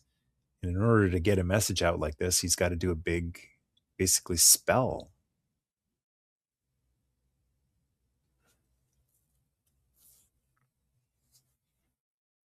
No technology. They cut to Roboto. Well, that's what makes Masters of the Universe so unique and special. It's swords and sorcery and robots and lasers. It's the boldness of this thing that made it work back in the 80s. I'm sure there were a lot of naysayers back then who said, wait a minute, this doesn't make any sense. So they have swords and laser guns. So they have like horses and spaceships. This makes no sense. And the people who made this thing just went, don't overthink it. Just go with it. Just have fun. And I'm sure the naysayers said, but it'll be dumb. Okay, fine. Let it be dumb, but it'll be dumb and fun. And it might be more fun than dumb. As I recall, the toy line, they really had to sell that idea because it was supposed to be like the rumors that they were making Conan, and then Conan came out, and they were like, "Oh my god, we can't make a movie. We can't make toys for this movie. It's totally adult." And then that rolled into He-Man, right? And they had to really sell the whole idea that it was like fantasy slash sci-fi, right? I mean that Yeah. that that was kind of what happened to that. Well, I'm sure they were trying to cash in on Star Yeah, Wars a little bit too, yeah. right? Hmm.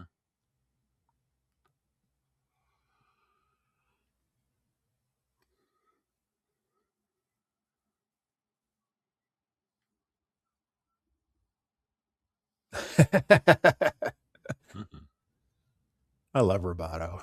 I'm so glad Roboto, and Roboto's not a year one character. So there you go. That Yeah, a year, either two or three, whatever year Roboto came out, 3, 4, snuck into this movie. yeah.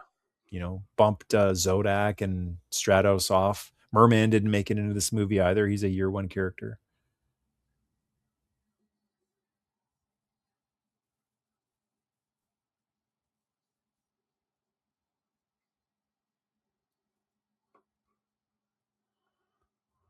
I think the right way to go for the sequel, now that He-Man has had his movie and Man at Arms has had his movie and Tila, is basically what they did with the old cartoon. Is in the later cartoons, He-Man took a back seat, and then you got your Mechanic episode and your Fisto episode and Roboto episode. So maybe that's what they should do in the next movie. He-Man's kind of there and he saves the day and all that, but give a little screen time to Man-E Faces and some of the other new secondary characters. Yeah. I could see them continuing this almost more like a live action series, like episodic, you know?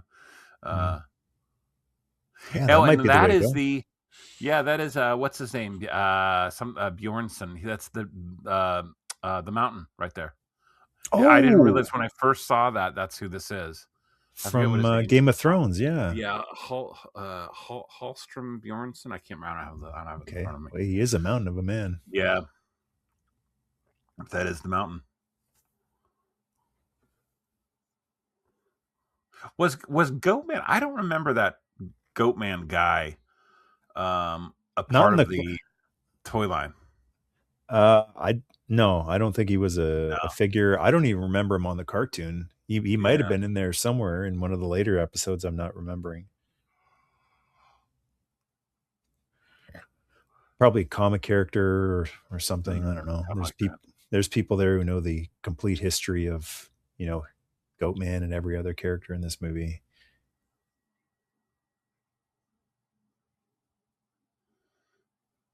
Many episodes like this. He-Man walking into Snake Mountain all by himself and taking care of the whole evil forces of Skeletor. It's funny. He thought he could sneak up on Skeletor here. He quietly unsheathed the sword. And one of the heaviest moments in the movie coming up. It's not just all fun. It's actually got some heartbreak in it too. Yeah, I'm surprised they actually went ahead and killed off Randor in this movie. It's a heck of a deviation from the cartoon. And that shot of Snake Mountain over the lava, just incredible. Mm-hmm.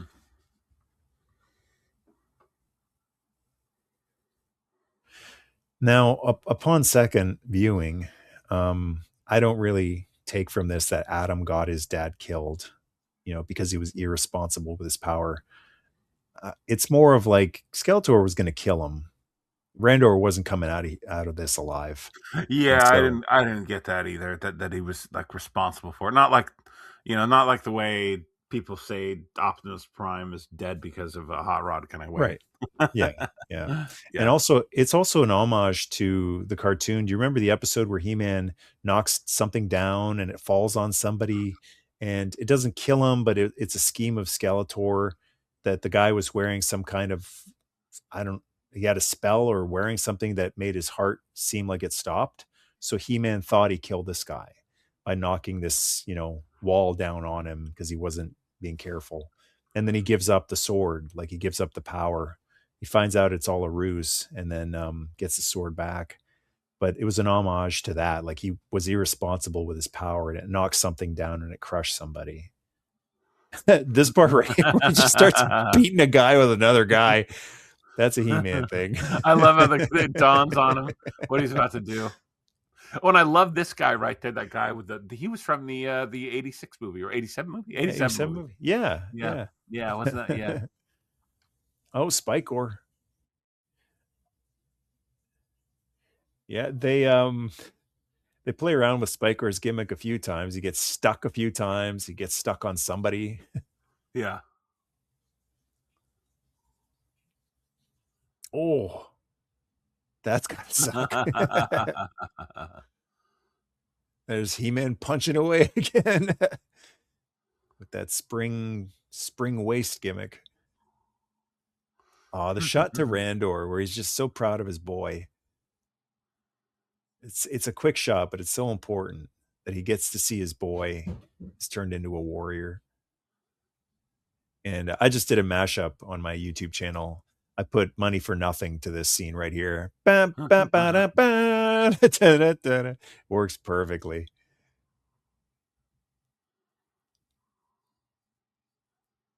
Taking care of business. Shooting him right in the chest, no effect. He just owns all these guys all by himself. It's amazing. And you know, I think of the parallels between this and Ray, and I think this is done so well, and Ray was not done so well. And Ray had the Force. Um, I guess you could say, if you've got the Force, you've got the Force. You can do whatever you want. But in Star Wars, it's been kind of established you need some training to use that Force. Whereas He-Man is just you don't need as much training to use the power of Grayskull. You're already imbued with an amazing amount of power. Well, I liked too when he was a kid. I mean, he was jumpy and not overly coordinated, but it did show you that he had the foundations and the reactions, like he was dodging the stick and stuff. So I Oh think yeah, he didn't start from zero. yeah. So yeah.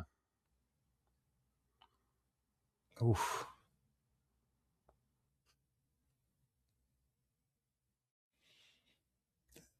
Wow.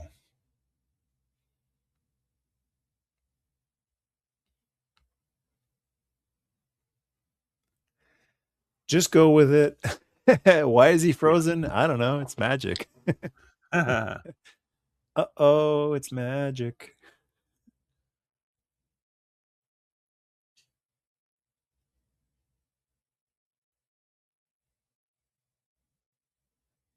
I personally think it's great, but for the people who really want to nitpick this and, ask why this and why that and explain this and explain that, I just want to say to them, it's bad. And I don't think it's bad, but just as an explanation to quiet them up and let them keep watching the movie. It's bad. It's like Skeletor. Why is he doing this? Why is he's bad? Why is it? It's bad. Like in in these people's minds, in their definition, just it's bad. That's it. It's bad. Because there's no explanation that will suffice. No realistic explanation. It's swords and sorcery and fantasy. So just maybe Well, it's not for them. yeah. I mean, in the end, everything is subjective, right? I mean, you can point to Oh, subjective things about a movie or explicit things in terms of quality, like this is done really well, X is done really well, but I don't know. There's a point where like I just want to have fun watching a movie. yeah. Sometimes it's like it's I'm just kind of past the point of feeling like I need to nitpick everything to death. Yeah. King is down. And probably the right call for this movie to write Randor out of this movie at this point.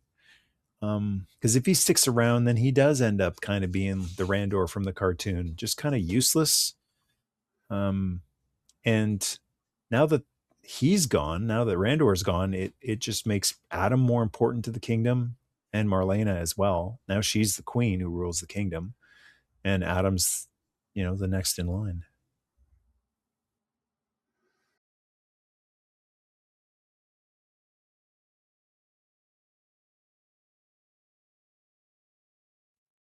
Big shoes to fill. So if Randor had stuck around, it'd always be that huge shadow that he would cast as well. I think it just helps this He-Man character get bigger quicker without having to be in the shadow of Randor.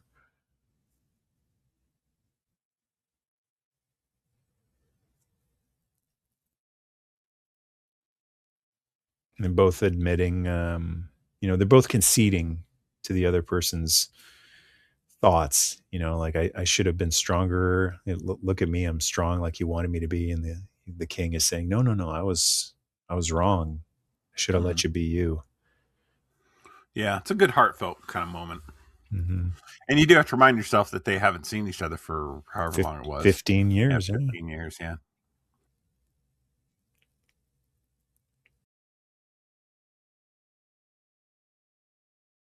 Not doing that whole gimmick of, like, He-Man is not Adam and Adam is not He-Man.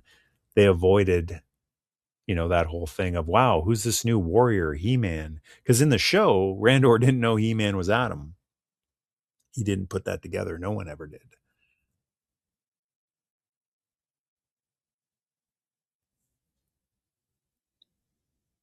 Great dramatic acting from Nicholas Galitzine there too. He's got such a great range of, like, from comedy to really, really heavy emotion. Yeah, he didn't, he's definitely got some chops, I think. Oh, he got his shirt back. That's a good one. What happened to my shirt?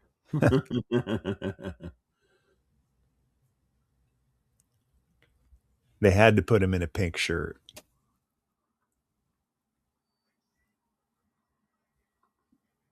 I guess he hasn't seen his mom for 15 years either.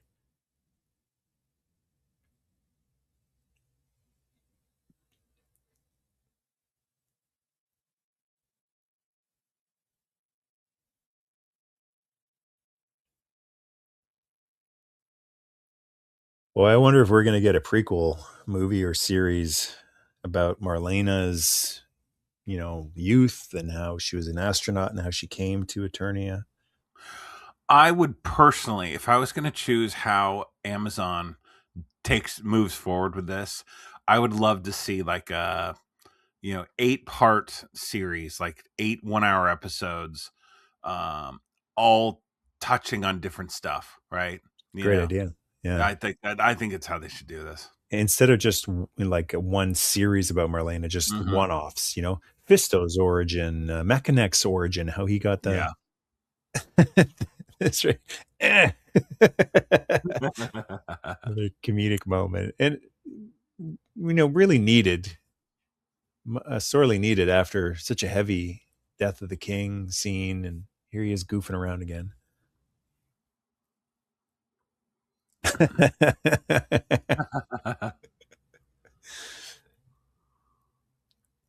Uh-oh.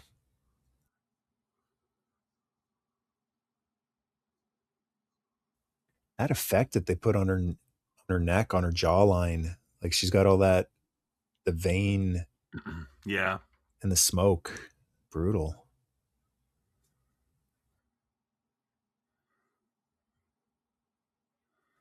Poor pig boy.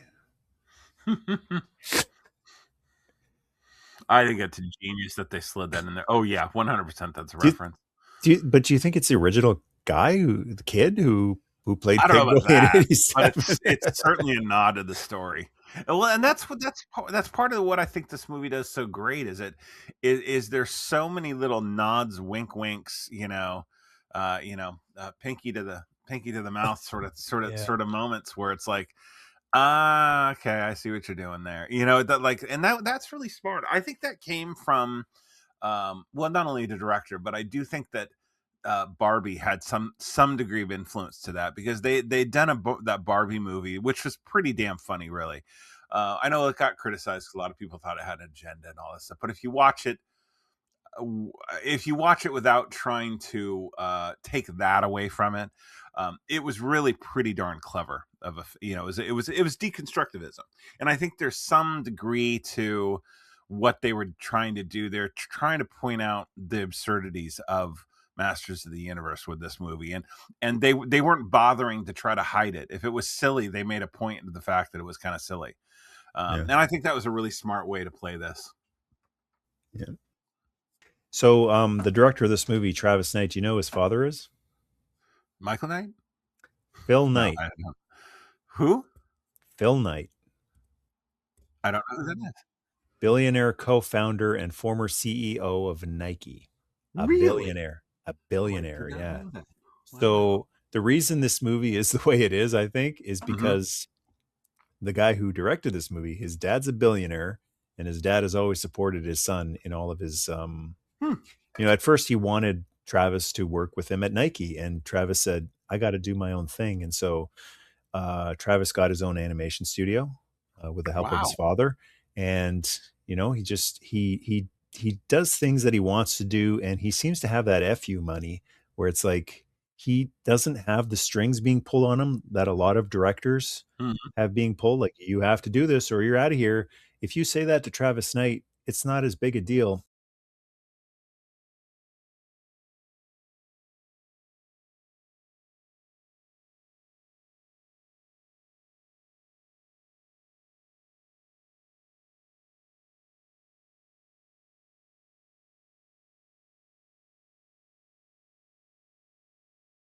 So I think one of the reasons this is so true and genuine to original Masters of the Universe, not you know, not necessarily visually speaking, but the intangible, you know, the spirit of Lou Scheimer, is that it was directed by a guy who doesn't need the money. Hmm.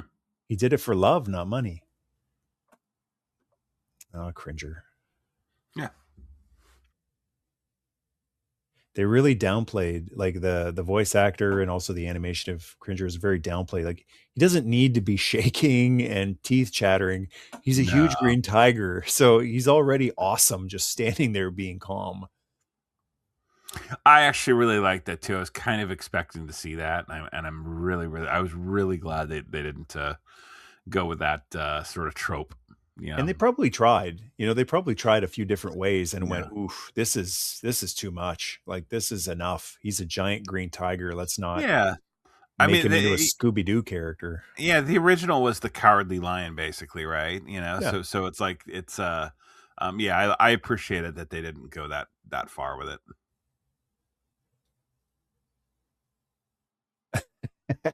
Annoying. There's the neck. Is that really necessary? Put your neck away. Yeah.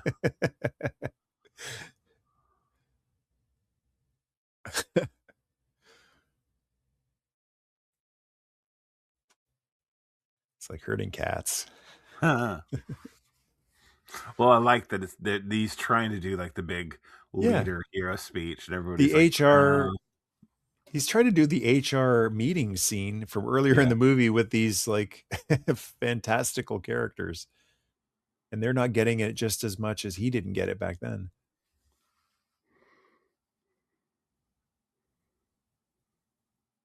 Oh, yeah, and this was really brilliant how we end up getting their names, they're actually the Mhm. names made up by a child. Yeah. And it brings some of that childlike wonder to this movie. You ram and you're a man. Here we go again. He's such a jolly fellow. That's all she's got. She's a locker pusher.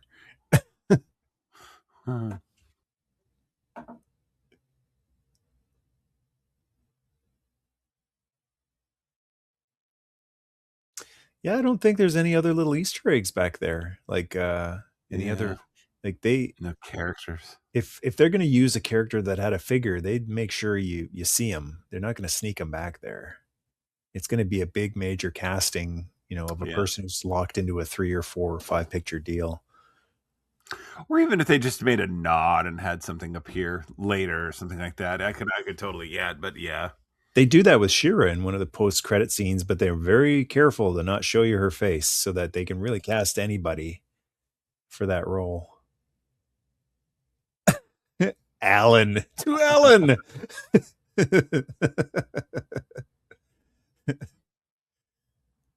Well, and they have the guy in the back, isn't that what's his name? Not, is it Clawful? Oh, but Clawful's a villain. Then there, yeah. What? Who's he then? I don't know.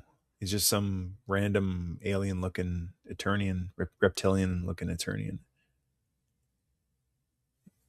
Yeah, that was another one that wasn't in Skeletor's crew, Clawful. Mhm.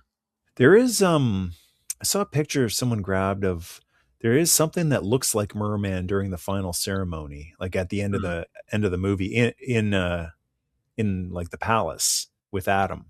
So That species made it into the movie. I don't know if it's necessarily merman, but a mer guy is in there. Man, this movie's got such legs. Like this is the third time I've watched it now, and still great. Not bored of it at all. Seeing all sorts of stuff I didn't notice the first two times, and appreciating what I appreciated before even more.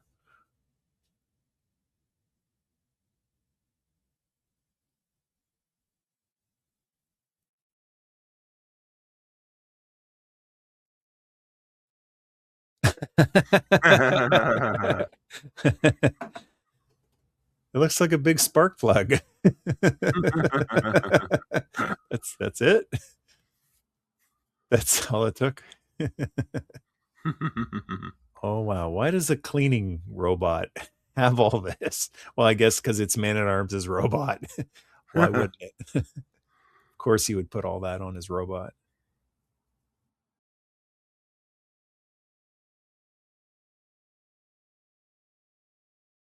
Teamwork. I guess, yeah, it is the first time they've worked together. Like even earlier, Man at Arms was trying to do everything on his own. And I love that they kick in with the, Princess of the Queen, Universe. Yeah. yeah. It's a This very appropriate song. this shot at the cutaway to Fisto. They all look so cool, and then Fisto.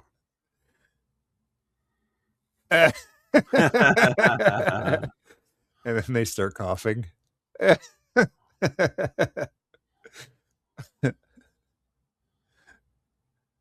I don't know. Is it too goofy? I think again, it's in spirit of the original Yeah. cartoon. It's just fun. It's more fun than funny.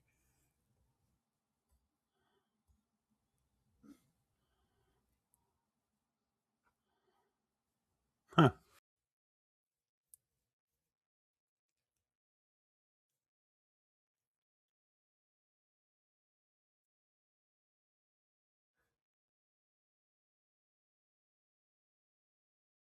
I never thought a movie would use Princess of the Universe as well as Highlander, but I think we're here. Yeah. Oh, Ram Man ramming, man. He rammed a guy right into Fisto. That's great. Yeah. And I guess she's really good with guns. She's kind of just basically a Man at Arms clone. A little bit.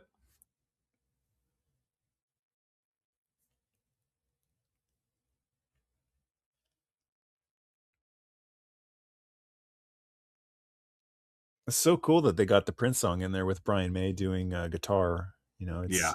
it's even more fitting since Brian May is helping with the soundtrack.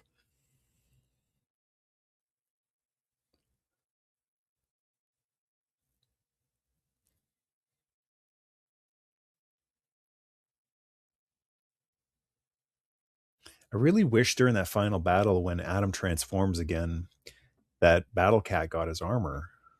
Yeah, I was kinda surprised they never did that. I mean, obviously at the very end, they show Battle Cat with his armor, but I was kinda surprised that you didn't see that just once.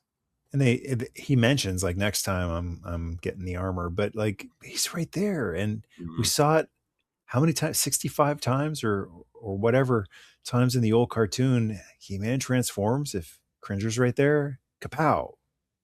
It's he's right beside him. He's a hugger.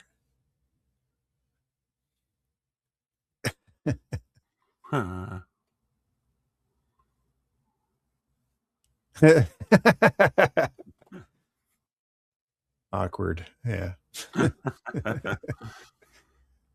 It's got the fun heart of the old cartoon, but it's also got the modern style of yeah, the office style of humor, the awkward A humor. little bit, yeah.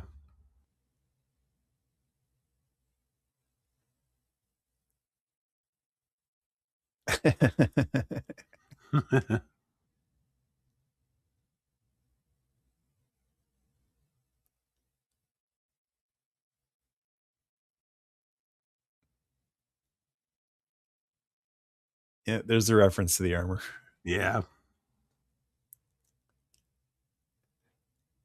Okay. About the Yeah. 4th time they played on that. Yeah, we got it. Maybe they should just rename him to Battle Fist in the next movie and just get over it. Oh, a little John Wick action there. Now that's interesting. Use of your neck. It's Yeah. basically whiplash type of power. I mean, what else do you do with him? All he's good for in the cartoon is he raises his head up and goes, "Oh, the bad guys will be here in 15 minutes." Yeah. It's just a periscope, basically. A Yeah. sentient periscope. Heroic human periscope is what his action figure packaging said.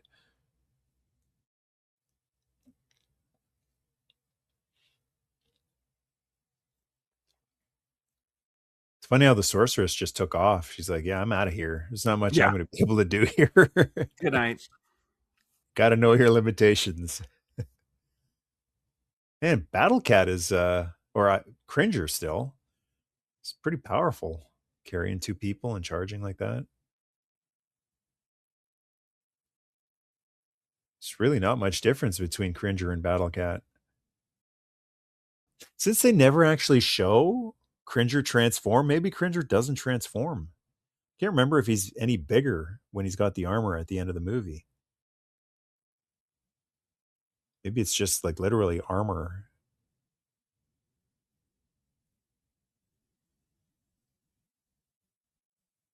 I love that they pair off here, just like, classic movies where Luke paired off with Vader and whoever else paired off with whoever else. Or I'm thinking of the G.I. Joe animated movie, remember? Falcon paired off with Oh, yeah. Globulus and Mhm. Slaughter paired off with Nemesis Enforcer, and Pythona paired off with Jinx. That's what's going on there.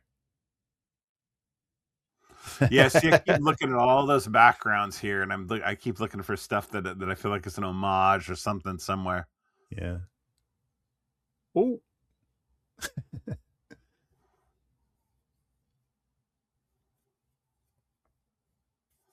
He's having fun.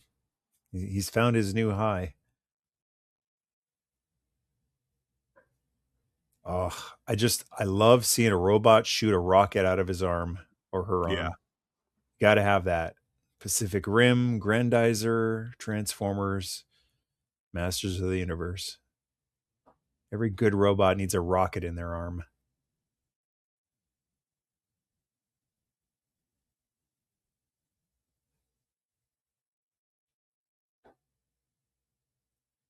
Uh-oh. And that Uh-oh. skull thing he's flying, is it kind of skull-like? Skeletor A flew little around bit. in those. Yeah, Skeletor, Yeah. it's like a I think they were called the collectors. Skeletor had those in the cartoon. I think Origins just put one out not too long ago.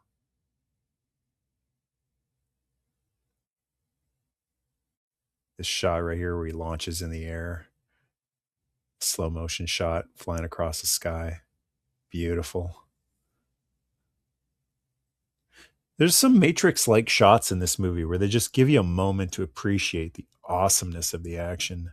Yeah. Just slow time down. Some redemption for Man at Arms.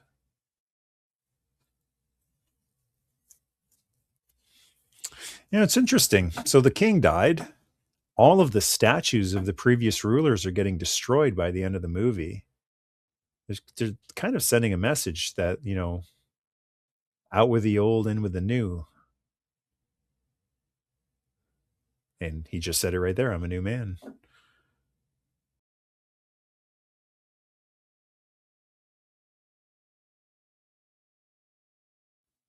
Aw. Luckily, Roboto, all Roboto needs is a head to survive. I'm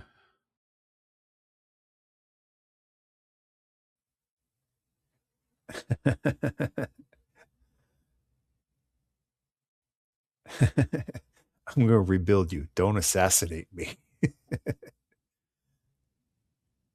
And that leads to Roboto getting a new body and the visible gears that the original toy had.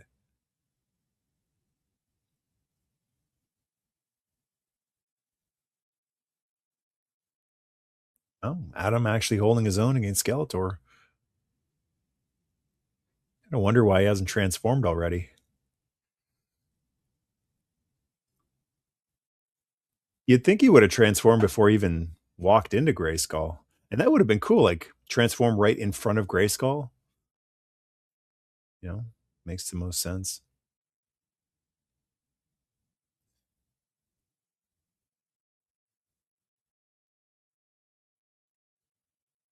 Shards of Narsil moment. Yeah.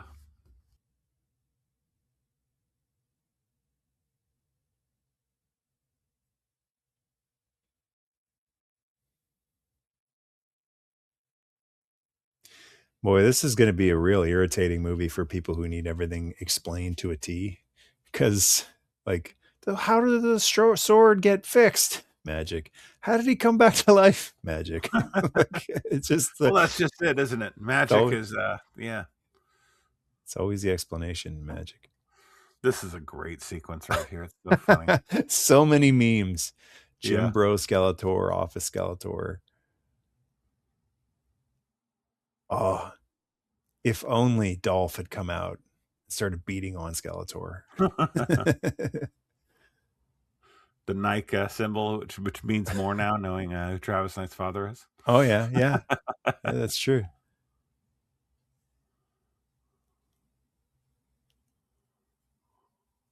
Oof.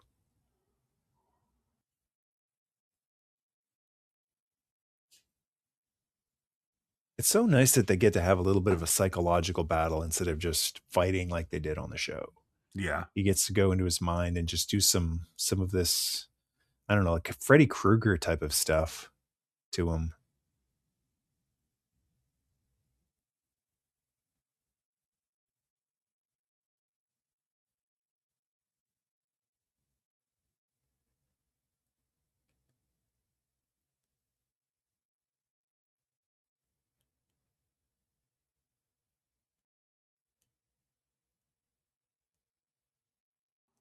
Just smacks a random person.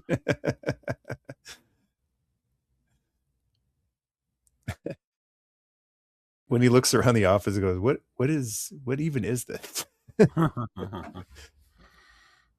He thought Snake Mountain was dreary. That's great.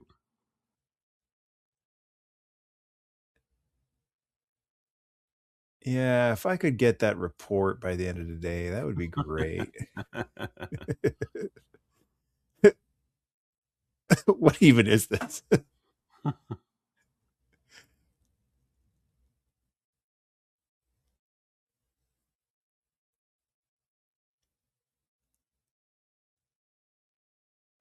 How do they like that's it's CGI the mask, right? It's not, Yeah, I think I'm not sure how they did. Well, the face for sure is all CG, yeah. but it might be based. I don't know. I'm not sure if the bodies in some parts it looks like a suit to me, and in some parts it looks like it might be CG. I'm not totally positive. Yeah. It's got to be motion tracking on the face. Oh yeah, for sure. They had some actor was there. I don't know if it was Jared Leto or stand-in, what was there, and they just put dots on his face and tracked it all in. Yeah. Yeah, this is pretty shocking in the cinema. I remember when I saw this, I was like, "Whoa!"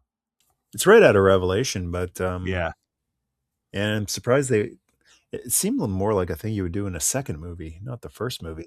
yeah. But they wanted to get the point across that he's willing to die for what he believes in.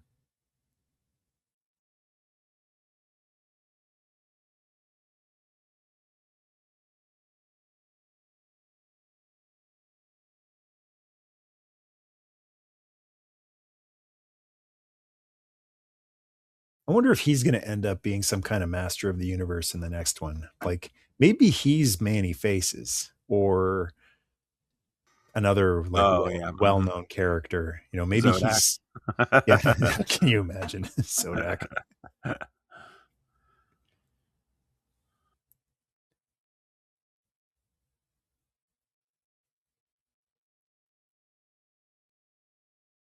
Extendar or somebody. Extendar.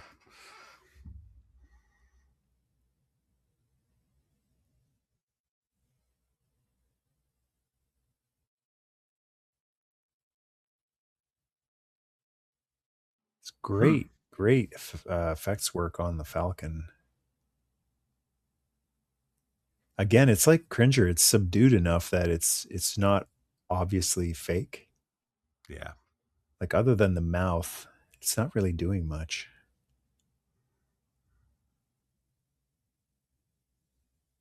What sword? Oh, that old thing.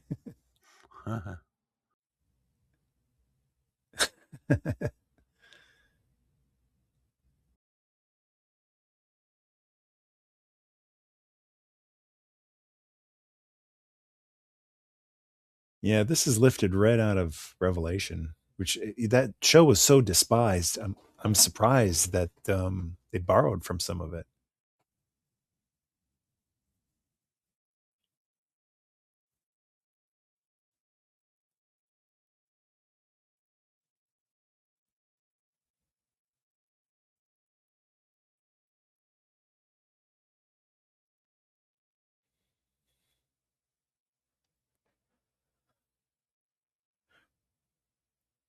So in this movie, it's not necessarily bloodline. Again, it's like Revelation. The sorceress chooses her champion. It's not necessarily Mm. just whoever's in the bloodline. Because in the cartoon, He-Man's father, Adam's father, and grandfather weren't He-Men. So I just assumed it was something that skipped a couple generations.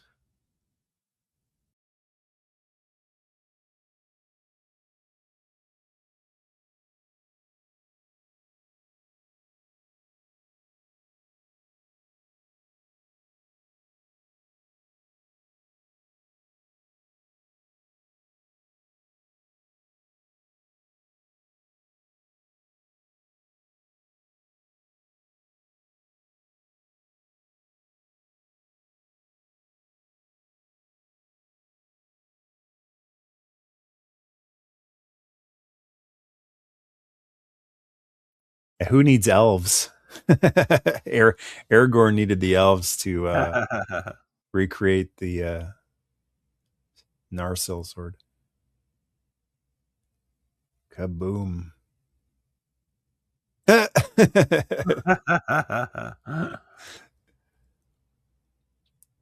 it's cool we got 2 transformations in this movie. It's about as many transformations as we got in an Incredible Hulk episode.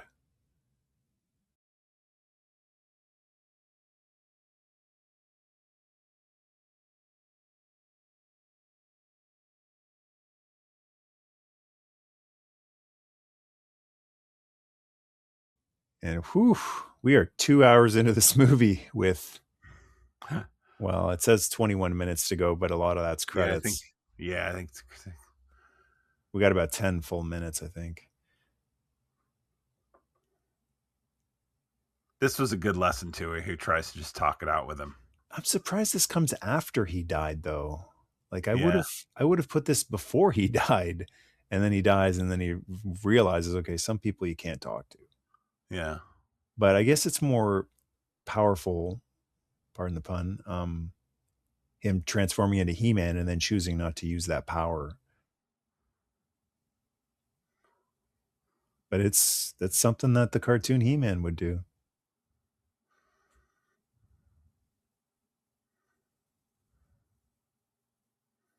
I'm surprised that he would. Well, that's what makes him He-Man. Try to talk it out after this Yeah. guy, led to He-Man's father's death. He's willing to put that aside. There's something too that I just kind of noticed. They're doing that weird sort of lens reflection that really sells that the red of his eyes are real. Yeah, It's you're getting that reflection of the lens. like a In defect. Yeah, yeah, yeah, it's really cool. the glare. Yeah.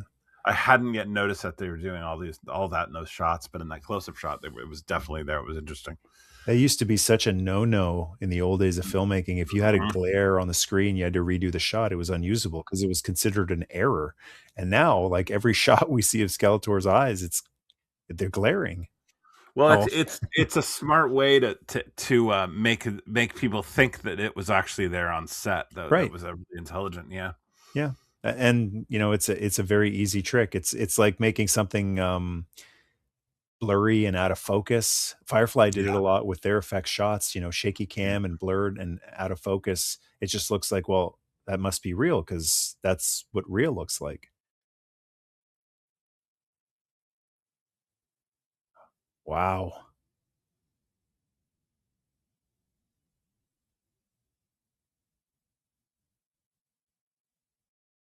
I love that they give him the glowing yellow eyes here for a second.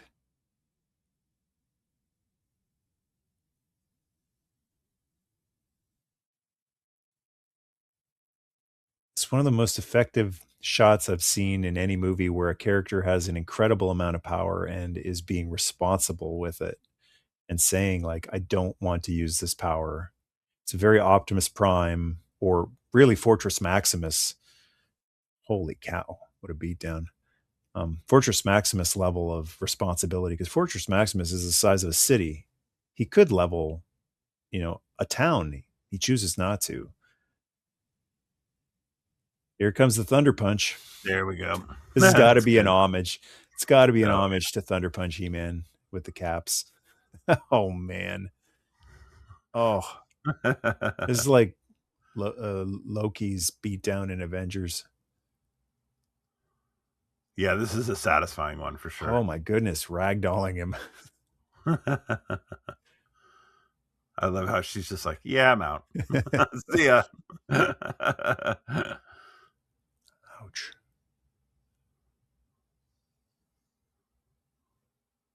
It's great that when he just decides I'm going to put you in your place, Skeletor's no match for him. Mhm. It's effortless for him when he decides, okay, this is done. I'm done playing around. Like how even as powerful as Skeletor seemed this whole movie, he is so outmatched. Hmm. And that's really the best way to end this movie. Instead of winning by the skin of his teeth, he trounces him. Oof. Hmm. Well, walk it Yeah, off. it's pretty vicious. He'll walk it off. Bring on Hordak. Squink. I gotta say that's a new one. You don't hear many new ones anymore, but I don't think I've heard squink used as an insult.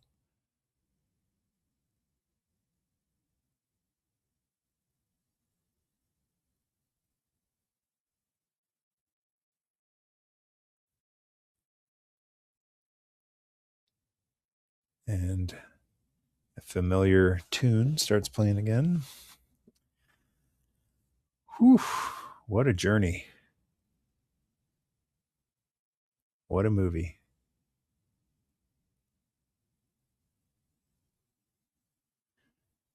And 6 months later,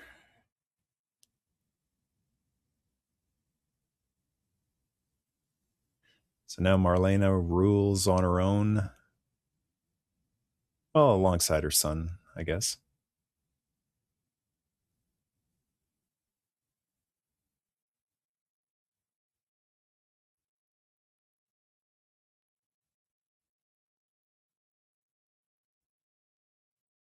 And here comes there's an homage to the original Roboto toy and an homage to the old cartoon where I love the laughing.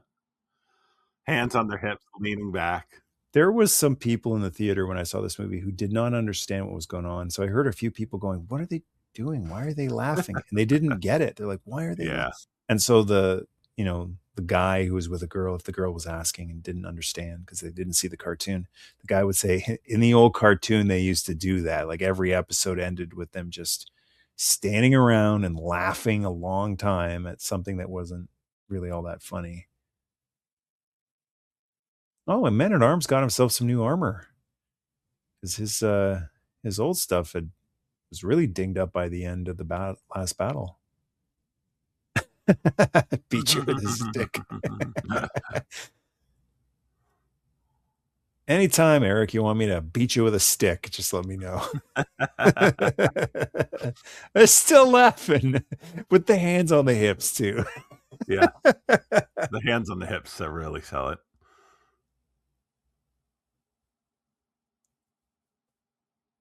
Annoying.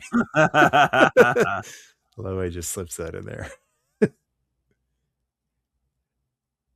Now that is what it said on her toy packaging. It was Tila, warrior goddess. Goddess, yeah. But it wasn't her name. It was just a description of what she was. But his explanation of He-Man is the best. Like when he's trying to explain to them what his thought was behind the name He-Man. He's a manly fellow.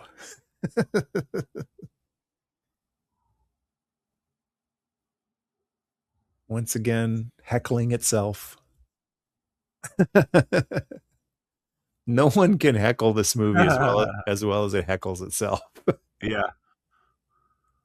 It's too macho.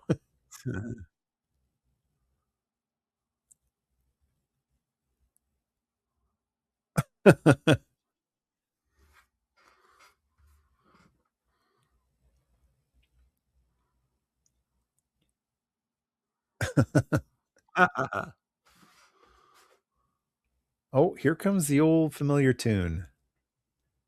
Yeah. A little homage to the old cartoon theme. Coming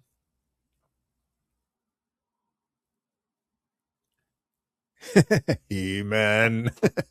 They should have all said it. He-Man.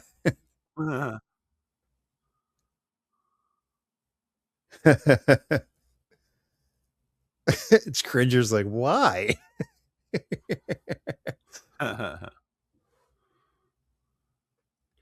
Okay, now I'm going to pay attention this time to see if Cringer's actually bigger when he's got the armor. I think he is. They all know, but another important lesson of the movie. Just let him do his thing. Just let people be. You don't always have to correct them. Just let them be. Oh, that guitar. Yeah, it's cool. I wish it was throughout the whole movie, but at least it's at the very end. It's something. And Cringer looks about the same size. Yeah, I think so. I don't think. Oh, no, he looks a little bigger to me, though. Look. Yeah, it would be interesting to see if they make another one, if, it's part of the transformation that he points the sword at Cringer. And then there's a whole bunch of post-credit scenes here. Orko. This is pretty funny. How many riots did this avert by putting Orko in here? Just one scene. Very smart. I saw so many, if Orko isn't in this, we riot posts. And yeah, his little wrap up there. That's cool.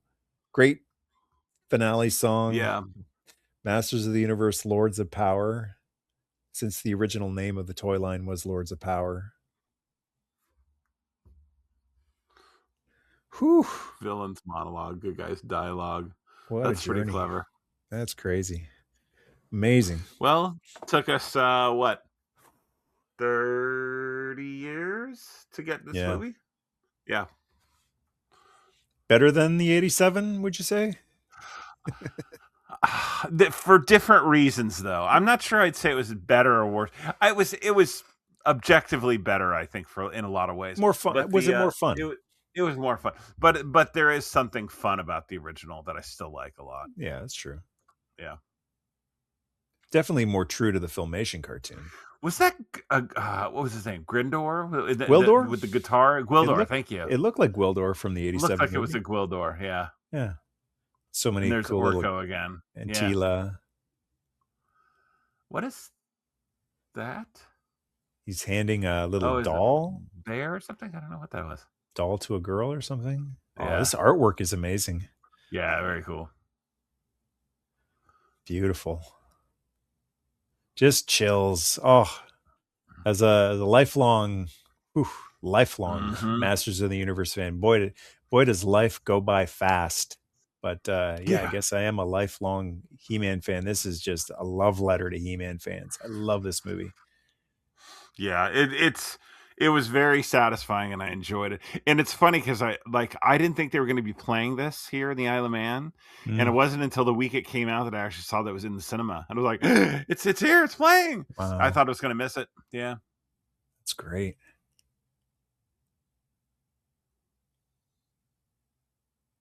What'd you think of Grayskull in this movie? The design I of th it. I think Grayskull was visualized very well. Very well. It certainly not as weird as the '87 movie. Mm. And another post-credit scene. Oh, this is the She-Ra Mhm. post-credit scene. So they do mention that yes, there is another.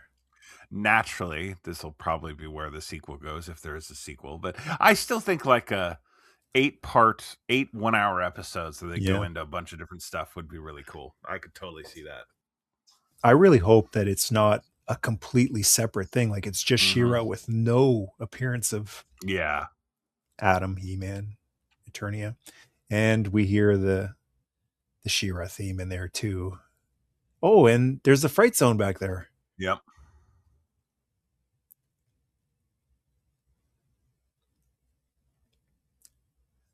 Awesome. Very cool. That is one heck of a post-credit scene right there. Because you know the question if she didn't appear in there is where are the rights? Because the Yeah, Netflix She-Ra show couldn't have any He-Man in it because of business reasons, right? Because I of think rights so, yeah. issues. Mhm. And so if she hadn't appeared in this movie at all, the question would have remained, can they even have She-Ra in a He-Man movie, or does this have to remain separate, which is so stupid because she came from the world Yeah, of He-Man. Like she was so intrinsically connected and interwoven with He-Man and Eternia and the Masters of the Universe, the origin of She-Ra, to, you know, even if it's 30 years later to say, no, no, this is a separate thing now because of rights. Like, no, it cannot be separate. It's it it it was goes yeah. together. It is. It's a little like a peanut butter and jelly thing. It's like, I mean, given She-Ra appeared I mean, they appeared in each other's cartoons, right? Didn't He-Man appear in She-Ra's and She-Ra Yeah. appeared in He-Man? Yeah, Well, yeah. He-Man was Mhm, done. He-Man ended, and then they did a movie together, The Secret of the Sword. And mm, then when She-Ra got her show the following year, He-Man and all the crew appeared in the She-Ra show. But it's mhm. Batman and Robin. Like you cannot have Robin, right? They've had Yeah, Robin comics and shows without Batman. I'm not a big fan of those. Like you, in yeah, my yeah. opinion, you can't have Robin without Batman, and that's She-Ra and He-Man. Yeah, yeah. I mean, naturally that's where it's gonna go, or unless they just kind of teased it to get you going and aren't really doing anything with it. But hopefully they are. I don't know. I just hope this. I was really disappointed when I saw that this movie more or less bailed at the box office. When we saw it, I saw it on the opening Friday night, I think it was, and there were about 6 people in the cinema, which was really disappointing. Yeah. But yeah, I'm glad it looks like it's gotten second life on streaming and everything like that. I hope it finds some legs because I'd like to see more of it. I think that was the whole intention, is just put it out in theaters. Who care? Like obviously they had Yeah, hoped it was a big hit, but if it's not, it's still, it's got the cred, the street cred of having played in the theater. All those posters were put up everywhere, the advertising campaign, and it's a huge hit on streaming right now. And I think yeah, the big reason it's a huge hit on streaming isn't, it wouldn't have been as big a hit if it was just released on streaming directly. The fact that it hit theaters and so many people went, I kind of want to see that, but I don't want to go to a theater to see it. I think I'll wait till it comes home. That's hmm why so many people watched it that first day when it dropped. yeah, Like I think mission accomplished. I don't think the mission was to make a ton of money at the box office. I think it was to um, get a lot of interest in that first streaming week, and that's what they've done. Yeah, I think it's gonna be more and more common now. I think you're just there's still gonna be tentpole movies, like, everybody went out and saw Odyssey, and, but a lot of films have done really, really well. Yeah, And Obsession, of course, did really well, and Backrooms did really well. They were sort of movies that, are tour-driven cinema pieces that have their own following, and younger kids are really familiar with the filmmakers and the subject matter and all that stuff, sort of like the Minecraft movie. But yeah, I think you're seeing this kind of film. It's really going to have legs on streaming, and it's just a different distribution model. I think it's, like it or not, I think the way cinemas have functioned for a long time is pretty close to over. I just don't think that's really going to ever get the steam it once had back. yeah. But Oh, and what I'm really excited about, more than live action follow-ups to this, is hopefully we get a new animated series that directly ties into this. That yeah, would that'd be cool. awesome and not as costly for them. Yeah, that would be really cool. Because a lot of I the could see. time when you Mhm, get when you get a movie that isn't any good, you get a good animation out of it. Well, Tron mhm. Legacy was amazing, but like Tron Uprising came along with it, and that was just as Yeah, amazing. So yeah, hopefully we get like a great animated series connected to this movie. that'd be really cool to see for sure. Yeah, and play around more, more in that universe. And I thought it was kind of cool that Netflix, they had done Revelation, and then they had done that sort of more kid centric version. See, I There's a hadn't there, actually seen this. yeah, We the didn't say how long I'm going to last see this scene. post credit scene, all that cruelty to her, Hmm. and well, it kind of makes me wonder if she's going to do something nasty with him to get revenge Hmm. on him, do something Yeah, nasty. yeah. From that, I don't think she's just going to resurrect him and go, okay, what do we do, master? I think she's going to, I think she's going to actually, Something like, there. I don't know, give him a butt head or something. get her, get her revenge on him somehow. Yeah, that was cool. All right. That was amazing. It was extremely long, and there's an even longer cut of this Is there movie. really? Yeah, there is, man. There's a longer cut, really? Holy I think moly. Travis Knight said there was a 3-hour cut of this. Wow. Okay. Okay. Well, that'll I'm be something to interested. sit down and watch sometime. I'm interested in seeing that in parts, in segments. I don't know if I can. I don't know if there's, as much as I love this movie, man, 2.5 hours is quite a while to get through it. That's a bit of a hike, that's for sure. That'll be it for today's commentary. And before I sign off here, I want to say thanks, as always, to the Patreon tribe, which you're a member of. Thank you very much for supporting the channel. Thanks also to everyone who hits the join button to support the channel, being a channel member. And closing thoughts on Masters of the Universe 2026, Eric. Closing thoughts, I think it was a highly enjoyable film that didn't find the audience it was looking for in theatrical release, and I'm glad it looks like it's going to in streaming release, because I do want to see more of that world. I thought the cast was great. I think the whole movie looks great. There was a lot to like about it, and it made me really sad when it bombed at the box office. So here's the streaming audience pushes this one, and it gets us to see more. So yeah, fingers crossed. Watch it again. Watch it a couple times. Get those streaming numbers up, and let's see more of this amazing universe that Travis Knight has created. Okay, folks, thanks for listening along. Till next time, good night, good luck, God bless, and Nerdmas Day. Nerdmas Day.